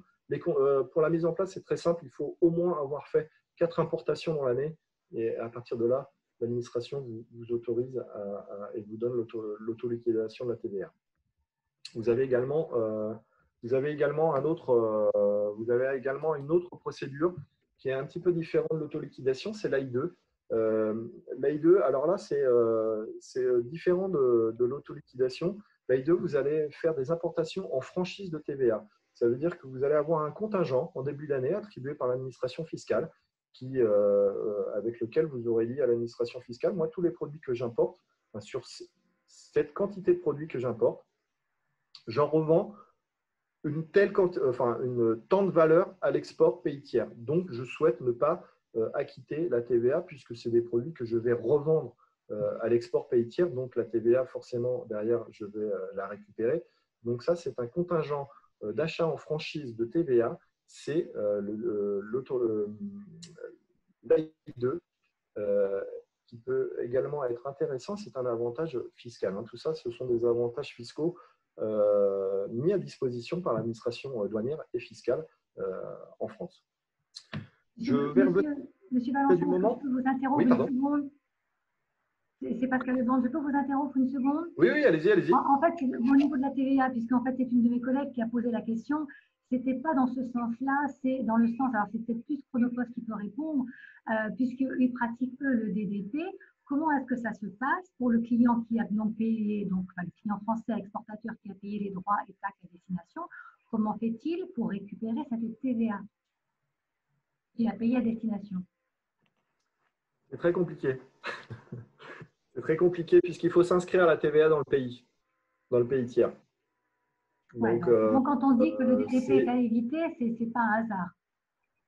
Ah non, ce n'est pas un hasard. Je vous le dis franchement, ce n'est pas un hasard. Le DDP à l'exportation, il y a les contraintes douanières, il y a également les contraintes fiscales. Effectivement, j'avais vu la question. C'était le DAP, le DDP hors TVA, mais c'est extrêmement compliqué à mettre en place dans les pays tiers.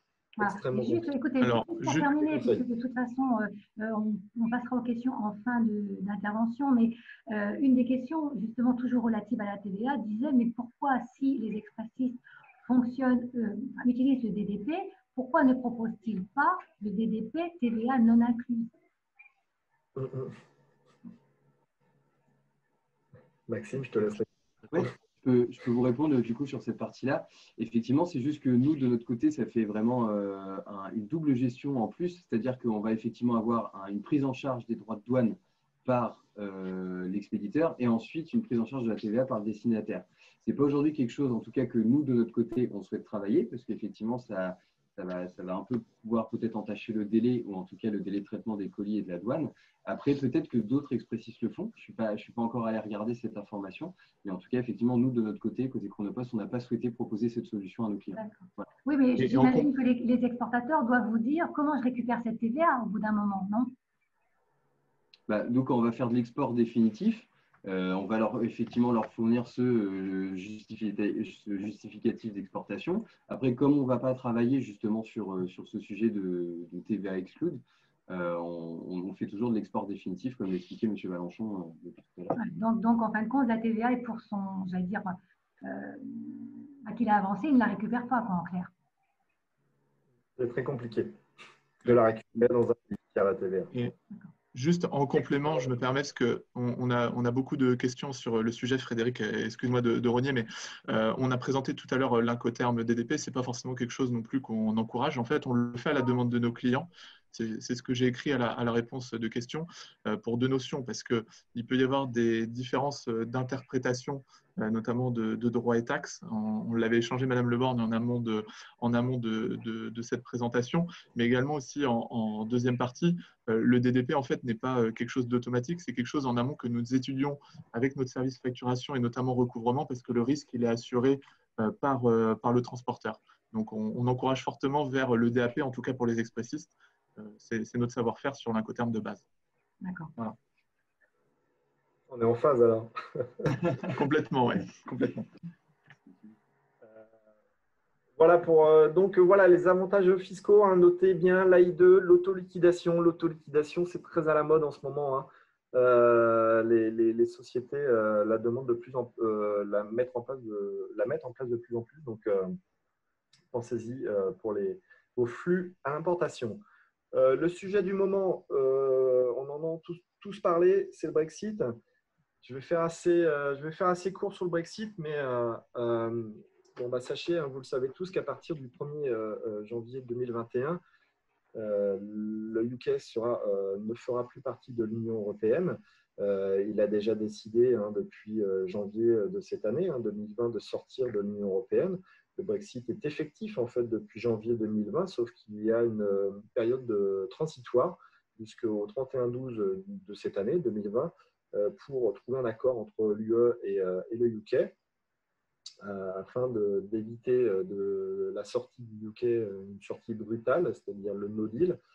No deal, hein, qu'est-ce que c'est qu'un no deal? Ça veut dire que derrière, au 1er janvier, s'ils n'ont pas trouvé d'accord entre l'UE et le UK, on va retomber sur les règles de l'Organisation mondiale du commerce avec application de tous les contrôles et l'application des droits de douane forts sur les flux entre le UK et l'Union européenne.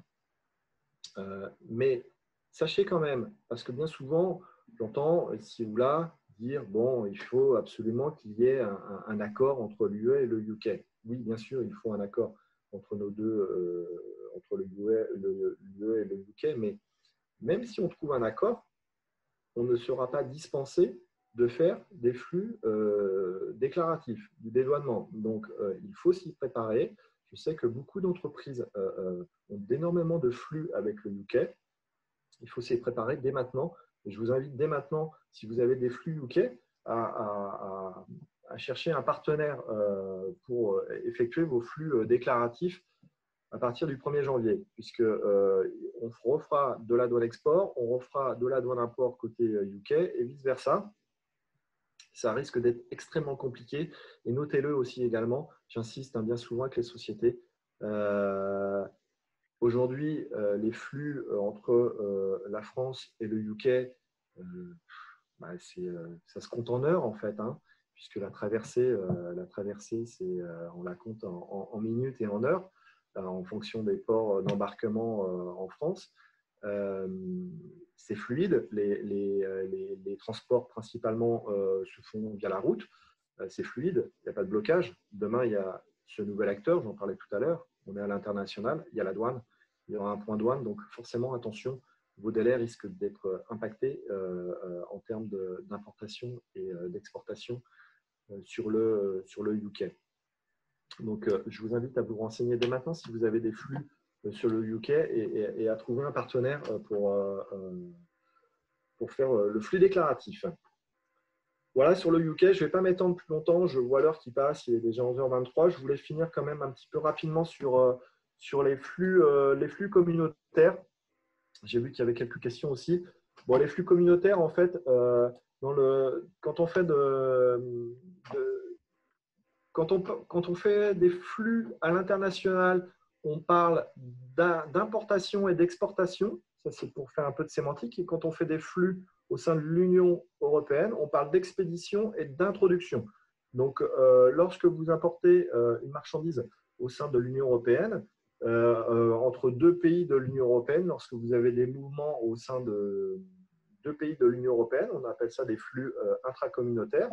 Et si vous décidez d'importer une marchandise, par exemple en provenance d'Hongrie, eh bien, vous allez pouvoir importer votre marchandise sans droit de douane, sans dédouanement entre la Hongrie et la France, puisqu'on est entre deux pays de l'Union européenne. Donc, mais par contre, attention, si vous faites des flux au sein intracommunautaire, pensez à établir une déclaration d'échange de biens. Ce qu'on appelle plus communément la DEB. C'est important de déclarer vos flux intracommunautaires, aussi bien à l'introduction comme à l'expédition. C'est principalement pour alimenter les statistiques du commerce extérieur et voir un peu nos flux intracommunautaires entre nos différents pays de l'Union européenne. Donc, dès que nous sommes dès que nous sommes en pays tiers, forcément, si vous faites une importation d'un pays tiers, arrivé dans l'UE, il y a forcément un dédouanement, une mise à la consommation. D'accord? Mise à la consommation, le régime douanier le plus communément utilisé, la mise à la consommation, mais attention, pensez à ce que je vous ai dit tout à l'heure, vous avez également les régimes particuliers qui peuvent intervenir sur vos flux. C'est important et il faut s'en souvenir. Pas de concurrence au sein de l'Union européenne, bien évidemment. Les droits de douane au sein de l'Union européenne sont communs à l'ensemble des pays de l'UE. Il n'y a que la TVA qui est différente entre chaque pays de l'UE. Bien évidemment, pour la petite information, les droits de douane, pour information, alimentent le budget de l'Union européenne et la TVA alimente les budgets nationaux. Voilà, c'est pour ça qu'il y a cette différence de TVA, puisque chaque pays au sein de l'UE est souverain pour appliquer son taux de TVA. Aliments pour animaux. Je vais faire une petite parenthèse sur le sujet. Tout ça pour vous dire que, attention, j'ai vu certains dans les questions, et je pense qu'on va pouvoir y revenir après sur les questions-réponses, tout ce qui est agroalimentaire, j'ai vu que certains d'entre vous faisaient des BDU. Des BDU, ce sont des biens à double usage. Tout ça, on a parlé tout à l'heure, Chronopost parlait d'alcool. Ce sont des produits dits sensibles auprès de la réglementation douanière. On ne dédouane pas ce genre de produit aussi facilement que ça. Il faut des autorisations, des certificats, des licences. Je pense au BDU, aux licences de biens double usage. Faut être extrêmement vigilant avec ce type de produits. Ce sont des produits dits sensibles et il faut anticiper vos dédouanements avec ce type de produit, aussi bien à l'import comme à l'export. Alors, bien évidemment, les contrôles pour l'agroalimentaire se font principalement sur l'importation sur le territoire de l'UE et plus particulièrement France. Donc là, les contrôles sont stricts, avec pour la plupart du temps des contrôles vétérinaires dès le premier point d'entrée touché au sein de l'Union européenne. Ça, c'est pour les produits soumis à contrôle vétérinaire, mais également à l'export. Tout ce qui est biens à double usage, vos licences, il faut qu'elles soient impérativement imputées. Et là, encore une fois, on peut aussi se poser la question, attention, quand on a ce type de produit, licence de biens à double usage, matériel de guerre, etc., est-ce que l'express est le moyen de transport le plus adapté? Posez-vous la question. Parce que oui, vous allez exporter rapidement, dans un délai rapide, mais est-ce que vos documents, licences, déclarations, vous allez les récupérer en temps et en heure ou bien imputés? Posez-vous la question. C'est important.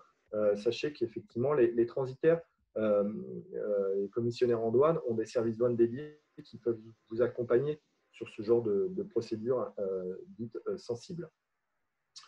Voilà, pour finir, je suis pas mal, on avait dit une bonne demi-heure de questions-réponses. Pour finir, en fait, je vais vous résumer en fait, en tant qu'opérateur traité du flux à l'international. Posez-vous les bonnes questions. Je vous ai mis les plus importantes. C'est déjà, à l'import comme à l'export, obtenez un numéro DORI. Je pense que vous connaissez tous, puisque vous faites tous des flux, un flux import ou export à l'international. Le numéro DORI, c'est le numéro qui va vous permettre de vous identifier auprès de l'administration des douanes, aussi bien à l'import qu'à l'export. Décidez qui va remplir vos déclarations en douane. Vous pouvez même vous poser la question de les centraliser sur un seul et même point. Important, consultez les droits et taxes par rapport à vos produits. Là, je parle principalement pour l'importation. Alors, posez-vous la question sur les droits et taxes, mais également posez-vous la question sur la réglementation. Je vois trop souvent, même moi, en tant que commissionnaire en douane, Bolloré Logistics, je vois trop souvent des importateurs qui ne se sont pas posé la question sur la réglementation des produits qu'ils importent et derrière, ils ne comprennent pas pourquoi les marchandises sont bloquées. Posez-vous vraiment la question avant que les marchandises arrivent sur le territoire de l'UE. Au moins, ça facilitera le passage en douane. Voilà, assurez-vous également que vos marchandises ne sont pas soumises à une réglementation particulière. On a parlé de l'alimentaire, mais également des biens à double usage. Décider qui va assurer le transport, hein, c'est important. Vous allez normalement, j'espère, à la fin de cette conférence, pouvoir décider qui choisir, un expressiste ou un transitaire, un commissionnaire de transport. Fiabiliser vos dédouanements à l'export, ça c'est important, je le répète. Je crois savoir que certains ont déjà eu quelques contrôles, j'ai vu dans les questions avant la conférence, je sais que certains ont déjà eu des contrôles fiscaux. Ça c'est notamment à l'export. Soyez vigilants sur la récupération de vos déclarations Export Control System, l'ECS. Vous avez dû tous entendre parler, ce n'est pas juste un BAE, c'est l'Export Control System qui prouve que vos marchandises ont bien quitté le territoire de l'UE. Et ça, c'est votre justificatif fiscal. Je le répète encore, j'ai vu dans les questions, hein, mais j'insiste, c'est vous les importateurs, c'est vous les exportateurs. Et une société ou des sociétés comme Chronopost et autres, ou des commissionnaires en douane comme Bolloré et autres, nous avons l'obligation de vous donner, de vous transmettre vos documents douaniers que nous établissons pour votre compte. C'est-à-dire que vous devez, en tant qu'importateur et exportateur, posséder chez vous vos déclarations en douane. Donc voilà pour fiabiliser, attention à vos exports et puis également préparer vos dédouanements à l'import, c'est important, anticiper surtout à l'import pour éviter les blocages. Si je fais une petite parenthèse sur l'import, je peux vous dire que le nombre de sociétés qui se sont lancées pour l'importation de masques chirurgicaux au mois de mai, il y en a certaines qui n'avaient pas pris la mesure de la réglementation d'importation de ce type de produit. Ils ont eu énormément de mal à importer leurs masques sur le territoire national. Donc, anticipez vraiment vos dédouanements. Voilà, écoutez, on est bien dans le timing. On se laisse une bonne demi-heure pour être à votre disposition et répondre à vos questions-réponses. J'espère que cette présentation vous a plu. En tout cas, moi, je me tiens à votre disposition, ainsi que… Bon, écoutez, merci à vous trois. Écoutez, j'ai répondu à quelques questions en direct, parce que bon, c'était à ma portée quand même, mais je vous avoue qu'il y en a quand même une petite dizaine. Donc, tout ce qui touche à la TVA, donc je pense que c'est bon, on y a répondu. Il y a une personne, je vais les lire si vous voulez, il y a une personne qui demande le ratio tarif sur la Chine entre le ferroviaire et l'aérien. Entre le ferroviaire et l'aérien, il est énorme. Ah oui. Il est énorme. C'est énorme. Ah bah oui, c'est énorme. Oui. Il est alors de mémoire, oui, c'est énorme, c'est énorme. Il n'est pas si énorme entre le ferroviaire et le maritime, mais le ferroviaire et l'aérien, c'est énorme. Il y a une différence de prix importante. Bon, je n'ai plus le pourcentage en tête. Je pourrais vous le donner, vous le communiquer, mais oui, c'est énorme. Oui, la personne pourra, de toute façon, les diaporamas que les participants vont recevoir comporteront vos coordonnées, donc ils pourront vous poser la question en direct. J'en ai une autre qui dit ceci, comment dire, ma collègue me dit qu'il y a un problème de son, j'espère que… Oui, visiblement. Problème de son, que se passe-t-il,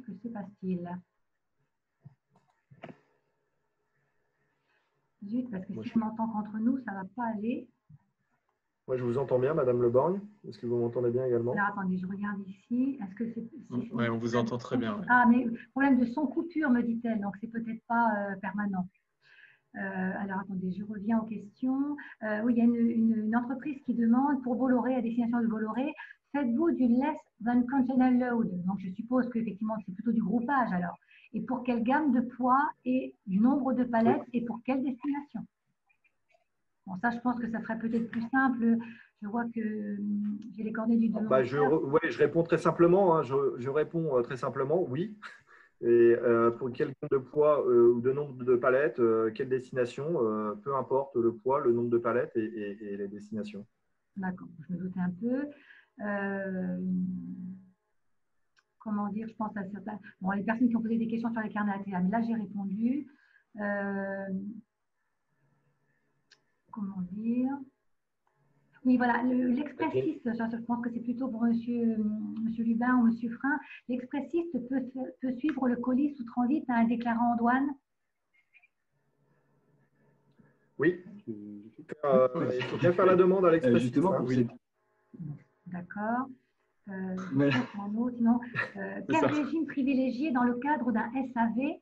Ça, je me doute, on a ce genre de questions de temps en temps. Le client a un téléphone défaillant, il se trouve au Mexique. Comment procéder à un échange standard, c'est-à-dire envoi du nouveau téléphone et récupération du téléphone défaillant pour réparation, en suspension de droits et taxes? Régime particulier, j'en ai parlé tout à l'heure, régime C'est-à-dire particulier. que nous, Et au sein de cette autorisation, vous aurez la possibilité de faire de l'exportation anticipée. Ça veut dire que vous envoyez déjà le matériel neuf avant même de recevoir le matériel défectueux. Donc ça, c'est pris en charge par le régime particulier. Aucun de droits et taxes à payer. D'accord, donc c'est un perfectionnement actif, j'imagine, quelque chose comme ça. Oui, oui, c'est du Donc en effet, perfectionnement. pas pour un Alors, je ne vais pas expressiste rentrer pour dans ce le genre de détail cas. technique, mais c'est du perfectionnement actif. D'accord. Non, non, excusez-moi, je vous avoue que j'ai répondu à des questions en direct et du coup, j'ai dû perdre le fil par moment. J'ai une question là sous les yeux. J'ai une question qui parle des EUR1. Alors, c'est vrai qu'on n'a pas évoqué le sujet, Chronopost, ni moi d'ailleurs. L'EUR1, ce n'est pas effectivement une déclaration en douane, mais c'est un certificat qui est émis principalement avec les pays avec lesquels l'Union européenne a passé des accords préférentiels. Et un document type EUR1 va vous permettre d'exempter à 100% ou d'avoir des droits de douane réduits à l'importation dans le pays avec lequel l'Union européenne a passé un accord préférentiel. Donc, c'est très important, le EUR1. Il existe encore au format CERFA, un document papier, mais de plus en plus, on s'oriente vers l'exportateur agréé, où vous pouvez, les opérateurs, sous accord, autorisation de statut d'exportateur agréé, faire vos EUR1 sur vos documents commerciaux. Ça aussi, c'est un vrai avantage. C'est vrai que nous, en tant que commissionnaire en douane, on vous conseille sur vos flux à l'international et on vous préconise, on vous conseille sur les EUR1 et autres régimes qui peuvent vous faire des économies. Donc, c'est important. Carnatea, OK. Il y a quelque chose à la fin que j'ai vu, Monsieur Valenchon, quand vous parliez de l'AI2, une entreprise qui demandait, quand on remplit un AI2, est-ce que le produit doit être toujours identique? Oui. Oui, oui, oui.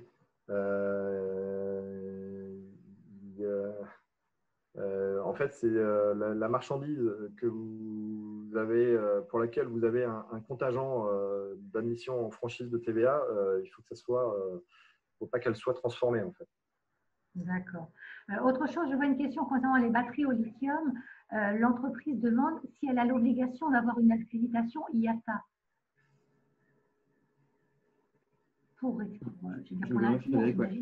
Il n'y aura pas besoin d'accréditation IATA si effectivement on est sur le régime des marchandises réglementées. C'est-à-dire que pour les batteries lithium, en fonction de comment la batterie va être emballée et en fonction du nombre de batteries qu'on va mettre dans le colis, ça ne sera pas déclaré comme du dangereux. Ce qui va être déclaré comme du dangereux, ça va être soit une batterie qui est trop puissante et qui va dépasser par exemple les 100 Wh.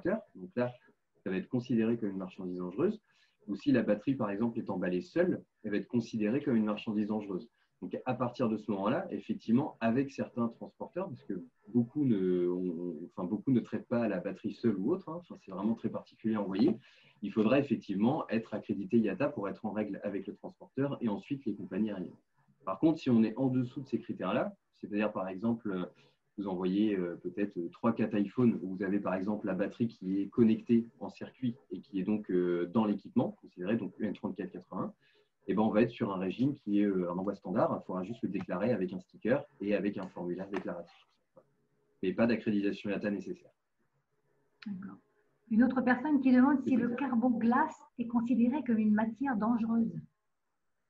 J'étais justement en train de répondre. Je disais qu'on va la considérer comme marchandise dangereuse, en tout cas voilà, de notre côté expressiste, si elle va refroidir une marchandise dangereuse. Par contre, si ça ne refroidit pas une marchandise dangereuse, ça ne sera pas une marchandise dangereuse. Alors, comment dire, une autre entreprise qui pose la question, à destination plutôt de Chronopost. Faut-il une prior notice pour les produits qui dépendent de l'USDA et non pas de la FDA? Là, je ne suis pas certaine dans l'USDA. La prior notice, c'est vraiment un document qui est géré entre guillemets par la Food and Drug Administration. Donc, c'est surtout eux qui vont régir ce document et c'est eux qui vont produire ce document. Moi, les coordonnées du demandeur, on pourra rentrer en contact avec elle après. Oui, bien sûr. Coût estimatif, droits et taxes pour un envoi de colis de 30 kg en agroalimentaire. Alors, là, c'est le produit de la mer, en Suisse ou au Royaume-Uni. Bon, ça, si vous écoutez, là, on pourra lui répondre. On pourra lui répondre en détail. À part aussi, oui, bien sûr. Ouais. Ça, il n'y a pas de souci. J'ai une question importante. J'ai une dame, là, je me permets, Madame Leban, je réponds à 2 questions rapidement. Effectivement, je réponds à une personne qui me demande est-ce qu'il y a une différence entre le carnet ATA et le régime particulier. Oui, le carnet ATA n'est pas à proprement parler un régime particulier. Hein. C'est un document qui va permettre d'accompagner de la marchandise. Le régime particulier, oui, c'est une autorisation douanière qui peut perfectionnement actif, perfectionnement pas. Donc, on fait bien la différence entre un régime particulier et un carnet ATA. Et je réponds également à une autre dame qui pose la question concernant sa filiale en Allemagne. Alors oui. Donc la question, c'est ma filiale allemande me confie ses exportations donc départ France vers un pays tiers, exemple Brésil. Je souhaite que ma filiale allemande soit considérée comme exportateur depuis la France. Doit-elle avoir un numéro DORI propre? Je réponds oui. Il faut qu'elle ait son numéro ERI en propre. Et également, normalement, elle devrait même être inscrite à la TVA en France également. D'accord? Pour pouvoir justement, en tant que société européenne allemande, pouvoir récupérer la TVA, elle devrait être inscrite à la TVA en France également. Alors, je dis bien normalement, puisque je sais que dans la pratique, bien souvent, nos confrères prennent uniquement le numéro DORI allemand et font la douane export. Mais la réglementation prévoit le numéro DORI et l'inscription à la TVA en France. Voilà, j'espère que j'ai répondu à votre question.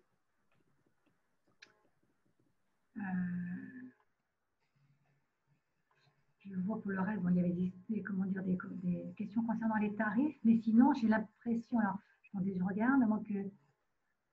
Bon, on a parlé de la TVA. On a bien noté que le Xworks, donc effectivement, il fallait essayer, je dis bien essayer, nous en tout cas c'est le langage que l'on tient, éviter si possible le Xworks, parce qu'en plus je vois une entreprise qui dit je reçois les copies de mes déclarations en douane qui sont truffées d'erreurs. Voilà. Je lisais cette question. Voilà. Je remercie cette personne effectivement pour la dernière phrase. Hein. Oui, que dire nous sommes des commissionnaires en douane, nous sommes des déclarants en douane, donc on se doit de déclarer conformément à la réglementation. Bon, ça peut arriver, une erreur, mais bon, là… Mais j'allais dire aussi, pour rebondir… C'est pas normal qu'une déclaration en douane soit truffée d'erreurs. Voilà, et surtout pour rebondir sur ce que vous disiez tout à l'heure, en fait, d'avoir un interlocuteur. Un transiteur, mais ce qui est important, avec 3 ou 4 transiteurs. Par rapport à, oui, Madame Leborn, par rapport à ce message, ce qui est important, c'est aussi pour ça, je pense que cette personne connaît Bolloré, mais elle doit connaître les pratiques de Bolloré. Sachez que Bolloré, à chaque fois que vous nous mandatez pour une déclaration en douane, on demande des instructions écrites de notre importateur ou de l'exportateur. C'est-à-dire que Bolloré ne fera pas une déclaration en douane sans avoir une instruction écrite de l'importateur ou de l'exportateur pour préciser l'incoterm, pour demander s'il y a un RTC. Un RTC, c'est un renseignement tarifaire contraignant. Vous pouvez demander à l'administration des douanes d'attribuer une nomenclature douanière à vos produits. Bon, je confirme hein, ce que dit Madame. En tant que déclarant en douane confirmé, on se doit de déclarer conformément aux instructions de nos clients. Alors, j'ai une question sur les limites de valeur de contenu pour les expressistes. Alors, tout dépend forcément le contenu et aujourd'hui, quelle est la limite de valeur où aujourd'hui, on pose le seuil. En tout cas, chez Chronopost, nous avons la possibilité, au-delà de la responsabilité contractuelle, c'est-à-dire en cas de casse, perte ou avarie, d'avoir une assurance ad valorem. Et cette assurance ad valorem, elle est déterminée, en tout cas chez Chronopost, dans une limite de 20 000 euros. Voilà. C'est-à-dire qu'un colis peut être assuré, en plus de la responsabilité contractuelle, jusqu'à 20 000 euros du colis. Voilà, un point important. Je réponds également à une personne qui a confirmé mon propos sur les EUR1. Bien évidemment, je ne l'ai pas souligné et vous avez raison de le souligner. Pour pouvoir faire un document type EUR1, il faut que la marchandise soit origine UE pour pouvoir prétendre à établir un EUR1. Sinon, on rend le triptyque de la douane le plus contrôlé, l'espèce, origine et valeur. L'espèce, c'est la nomenclature douanière des produits. L'origine et la valeur. Donc, l'origine, ça concerne les EUR1. De plus en plus, la douane contrôle les origines, aussi bien au départ qu'à destination. Et une fausse déclaration d'origine en douane, ça peut coûter cher. Vous avez vu, il y a une question, mais je pense que c'est bon. Est-ce qu'on peut vendre, bien sûr, en FCA, locaux du vendeur, en fait, plutôt qu'en ex-works? Bien sûr. Et c'est à privilégier. Enfin, moi, en ce qui me concerne, nous, Bolloré, on va privilégier, on va vous conseiller d'utiliser le FCA sur vos ventes export. Après, FCA départ usine ou FCA lieu convenu à votre convenance, mais privilégier le FCA, oui. D'accord. Ici, une question, je ne sais pas si ça vous, elle n'est pas très, très explicite. Comment traiter les ventes successives par un expressiste? J'avoue que elle ne me parle pas spécialement. J'ai du mal à appréhender cette question. Peut-être une idée de groupage, parce que ce sont les mêmes types de ventes, peut-être? Non, c'est qu'il y a eu plusieurs ventes avant que la marchandise quitte le territoire de l'Union, je pense. Il faut savoir que dans les ventes successives, la réglementation précise qu'au moment de la déclaration en douane, on utilise la dernière facture pour la douane import ou export. D'accord. L'import, c'est la dernière facture qui a été émise avant l'entrée sur le territoire de l'UE, et à l'export, c'est la dernière facture qui a été émise avant de quitter le territoire de l'UE. D'accord. J'espère avoir répondu à la question de la personne.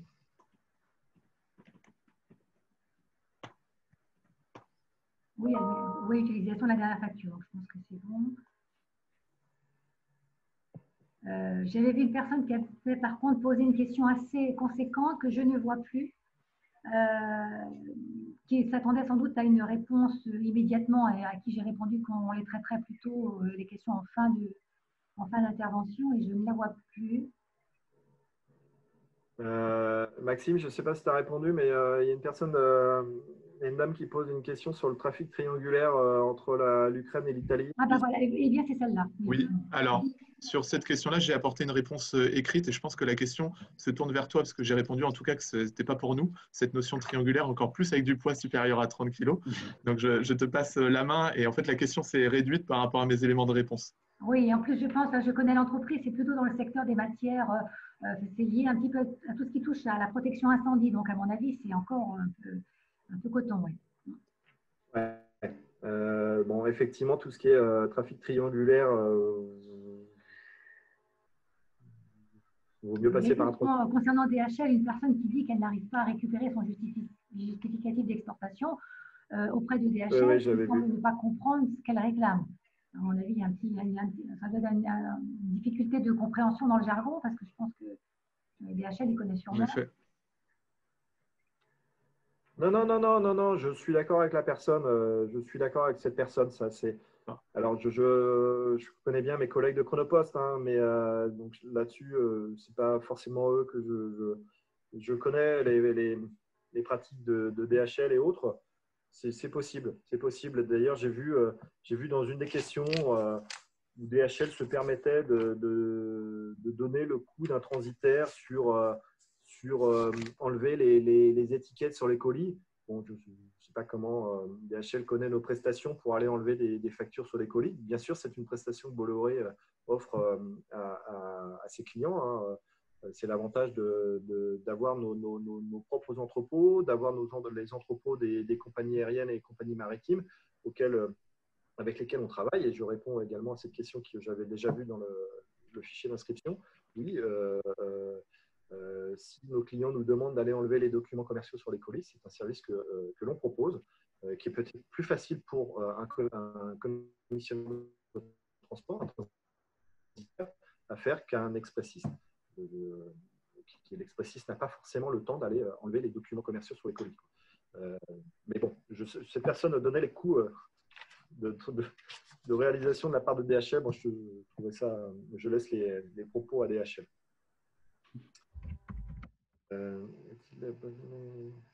Voilà, j'ai une question également sur Chronofresh. On en a parlé tout à l'heure. Je la reprends. Voilà. Est-ce que vous prévoyez de livrer en Chronofresh J+1 pour la Suisse et la Royaume-Uni? Alors, à l'instant T, je vous dis non, parce que comme stipulé en début de présentation, aujourd'hui, la position de Chronofresh à l'international est en amorce de développement. Donc, l'Espagne a déjà été ouverte, mais sous un délai de J+2. Idem pour une grande partie de la Belgique, comme on le disait, depuis moins d'un mois, sur 19 codes postaux proches Bruxelles. On invite cette personne à revenir vers nous pour étudier de savoir si ces flux sont structurants et si on peut lui trouver une autre solution, notamment via le Special Services, mais en tout cas, dans notre offre standard, aujourd'hui, non.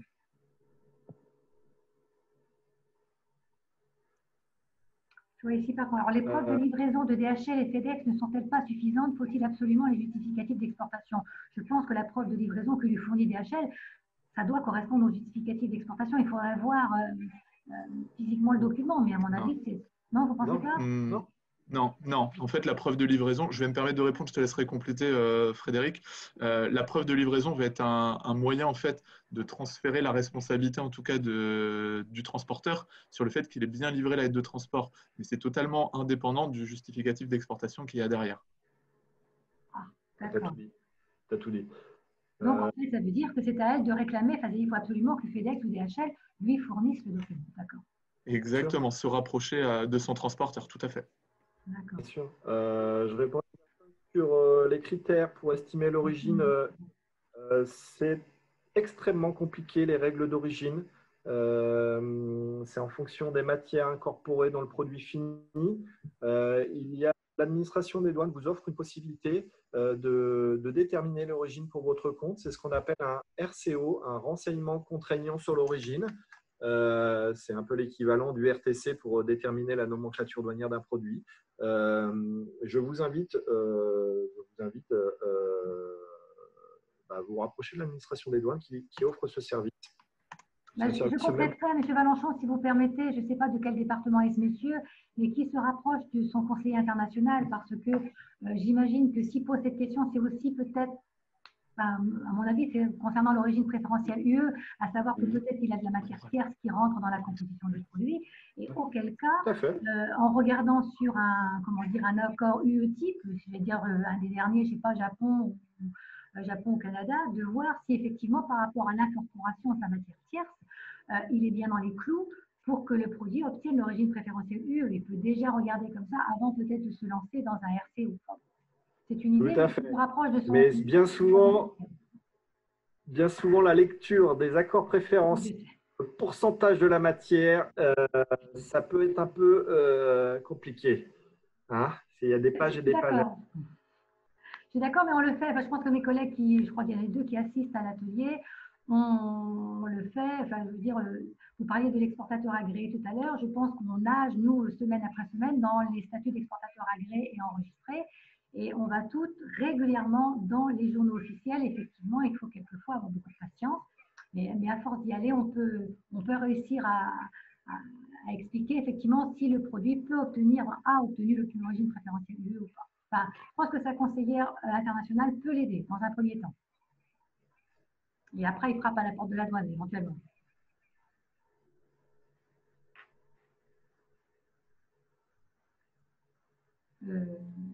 Ah oui, donc quelqu'un a posé la question sur les DOM. Je pense que de toute façon, vous, chez Bolloré, vous faites le monde entier. Oui. Également, on est organisé. Hein, on a des agences également en propre dans les DOM. Donc, on est organisé comme sur tous les restes du pays du monde. Donc, pas de souci pour nous. J'ai vu une question. Je ne vais pas rentrer trop dans le sujet, mais Une personne qui m'interpelle sur le nouveau statut de l'exportateur dans le CDU en 2021. Oui, il y a une nouvelle réglementation sur le sujet qui va sortir. Oui. Je ne vais pas rentrer parce que ça va être trop long sur le sujet, mais je suis à la disposition de cette personne pour en discuter. Le moment, Frédéric. Je sais pas si on a... c'est bien si vous avez répondu à la question sur l'Ukraine, là, parce que c'est parfait. C'est ce que je trouvais bizarre de l'avoir vu disparaître, donc c'est parfait. Vous avez vu sinon une question qui est arrivée tout récemment, là, qui parle de la case 4 de la déclaration en douane.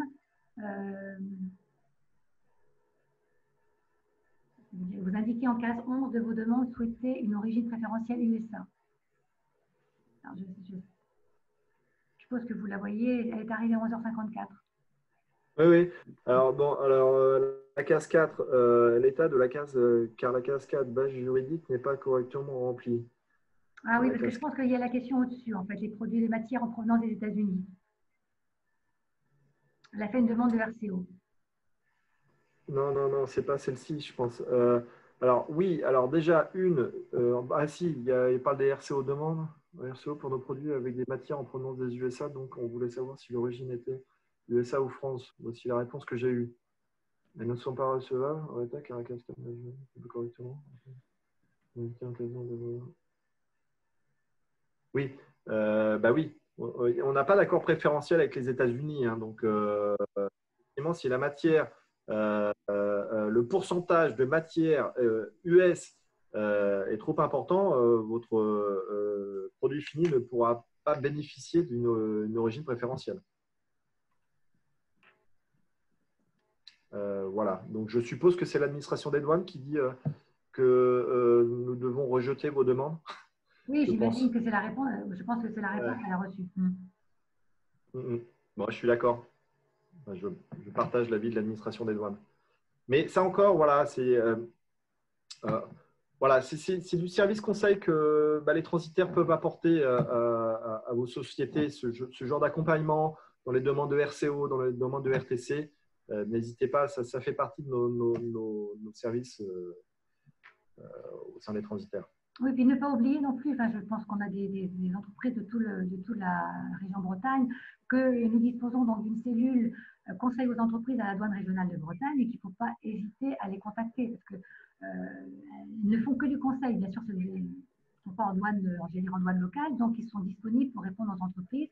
Il y a deux personnes, Madame Lévénès, Anne Lévénès et Christelle Ferrari, qui peuvent répondre aux questions envoyées par mail, sans problème. Ouais. Voilà. Et pour compléter, et pour même aller plus loin, vous avez également en région Bretagne, c'est basé à Rennes, vous avez un pôle action économique qui est la cellule conseil aux entreprises de l'administration des douanes en complément de la CCI et en complément également des transitaires. Vous avez vraiment une palette de possibilités d'entrée pour tous vos renseignements liés à la douane et aux incoterms et autres. Je mets à cette dame de contacter la collègue. Enfin, je ne sais pas de quel département elle est, mais… De toute manière, chaque région a son pôle action économique mis en place par l'administration des douanes. Hein. Bien sûr. Et si elle veut, déjà, elle peut, je pense que s'il y a une des collègues qui peut l'aider, peut-être dans un certain nombre de conseils, c'est un premier contact, un premier élément de réponse. Il y a une collègue aussi qui vous demande, une collègue à vous, Madame Lebanc, de repréciser les prochaines… Oui, j'ai vu ça, donc je voulais qu'on traite ça. Bon, moi, j'ai l'impression qu'on a fait le tour de toutes les questions. Ce que je veux dire, c'est déjà pour vous trois, vous remercier amplement pour le temps que vous nous avez accordé et pour la mise en place de ce webinaire. Dire que effectivement, nous, je veux dire, Bretagne Commerce International, on est à la disposition de toutes les entreprises, qu'elles n'hésitent pas à contacter leur conseiller international dans la CCI de laquelle ils dépendent. Et effectivement, on organise des webinaires réguliers depuis surtout la crise sanitaire et que 3 webinaires vont avoir lieu. Excuse-moi Annie, mais je n'ai plus les dates en tête, je sais que c'est en novembre. 3 webinaires Brexit qui seront animés par la douane régionale et par la DRAF de Bretagne. Donc, il y a 2 matinées 2 webinaires de 10h à midi et un autre jour l'après-midi. Mais ce n'est pas encore en ligne sur l'agenda de Bretagne Commerce International. Ne pas hésiter donc à aller journellement sur le site, vérifier dans l'agenda, puisqu'il y a des webinaires qui sont mis en ligne pratiquement 1 à 2 fois par semaine. Donc, bien noter qu'effectivement, suite au webinaire qui a été réalisé par la douane nationale et qui avait fait plus que le plein, puisque beaucoup d'entreprises étaient en liste d'attente, chaque région de France a prévu des webinaires Brexit, puisque la date approche vraiment. Il n'y a pas de souci. Hein. Vous dire aussi que pour tous, on est une des premières fois où, lors d'un webinaire, il y aura un questionnaire de satisfaction qui a été généré. Merci de passer 2 à 3 minutes si vous pouvez le compléter quand ça arrivera dans votre boîte mail. Comme ça permettra aux intervenants de voir s'ils ont bien répondu, j'allais dire, à votre demande, à la demande. On a abordé du coup pas mal de sujets. J'espère qu'on a à peu près tout traité, mais sachez que… La dernière question est pour vous, Madame Leborgne. Pardon, alors attendez. Combien coûte la création d'un carnet ATA? Ah oui, alors je vais laisser ma collègue d'Eco d'Armor ne voit pas la question, bien sûr, sans doute, mais comme il se trouve que dans le Morbihan, la partie conseil a été détachée des formalités internationales, je pense que il me semble que c'est de l'ordre d'à peu près 180 €, entre 170 et 180 €. Donc évidemment, ne pas faire un carnet ATA pour une marchandise en admission temporaire qui vaut 200 €. Hein. Mais c'est de cet ordre-là. Donc, effectivement, et c'est par fourchette. C'est-à-dire jusqu'à une valeur de carnet, une valeur de marchandise, jusqu'à 11 000 €, c'est à peu près le coût. Je donne ça à peu près de tête. Je crois que c'est bon, les tarifs évoluent. Mais c'est accessible sur le site de la CCI. Oui, tout à fait. Voilà. Mais la personne, je ne sais pas de quel département elle est, mais qu'elle n'hésite pas à appeler sa conseillère dans la CCI de laquelle elle dépend, elle va lui dire ça tout de suite. Parce que le temps de… On ne peut pas l'avoir. J'ai répondu à quelqu'un tout à l'heure, du jour pour le lendemain. Enfin, aujourd'hui, pour le lendemain, c'est un peu court, mais c'est très rapide à obtenir. Voir si du coup, une admission temporaire avec un transitaire n'est pas plus économique.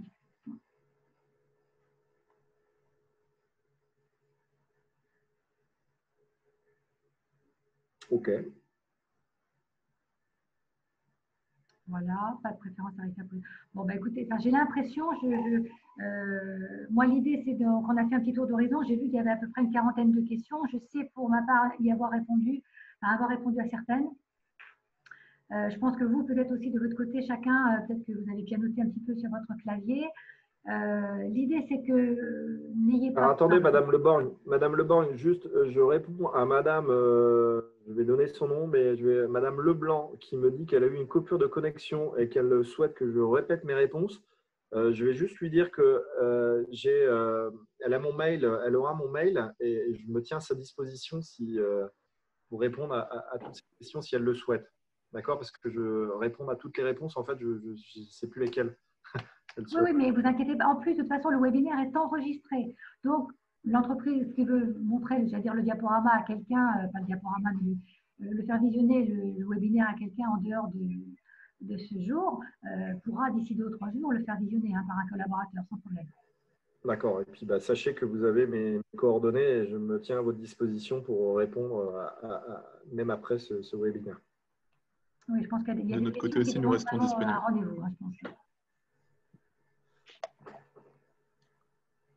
Bon, écoutez, pour ma part, je pense qu'on a fait à peu près le tour. Honnêtement, je ne vois pas. J'espère qu'il n'y a pas de questions en suspens. Sinon, de toute façon, je veux dire, on est là, on peut nous avoir au téléphone ou par mail très facilement. Je vous ai déjà remercié, mais je le fais encore une seconde fois. Merci aussi, bien sûr, à tous les participants. J'espère que ce système de webinaire n'est pas trop décevant. Évidemment, ça change du présentiel.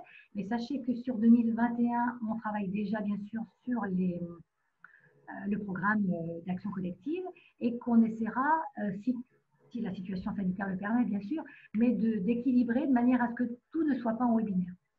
C'est ça l'idée. Voilà. Donc, je vous dis tous au revoir. Il y a un autre webinaire, celui-là, je l'ai en tête, sur la retenue à la source le 8 octobre. Sinon, il y en aura régulièrement d'ici la fin de l'année. N'hésitez pas, l'important, c'est d'aller dans le calendrier, l'agenda de BCI, parce que ça bouge tous les jours. Voilà. et que tous, ils sont tous enregistrés. Bien, merci à tous pour votre attention. Merci à tous. Et je vous Merci dis à tout le monde. Merci à tout le monde. Au revoir. Merci, au revoir. Au revoir.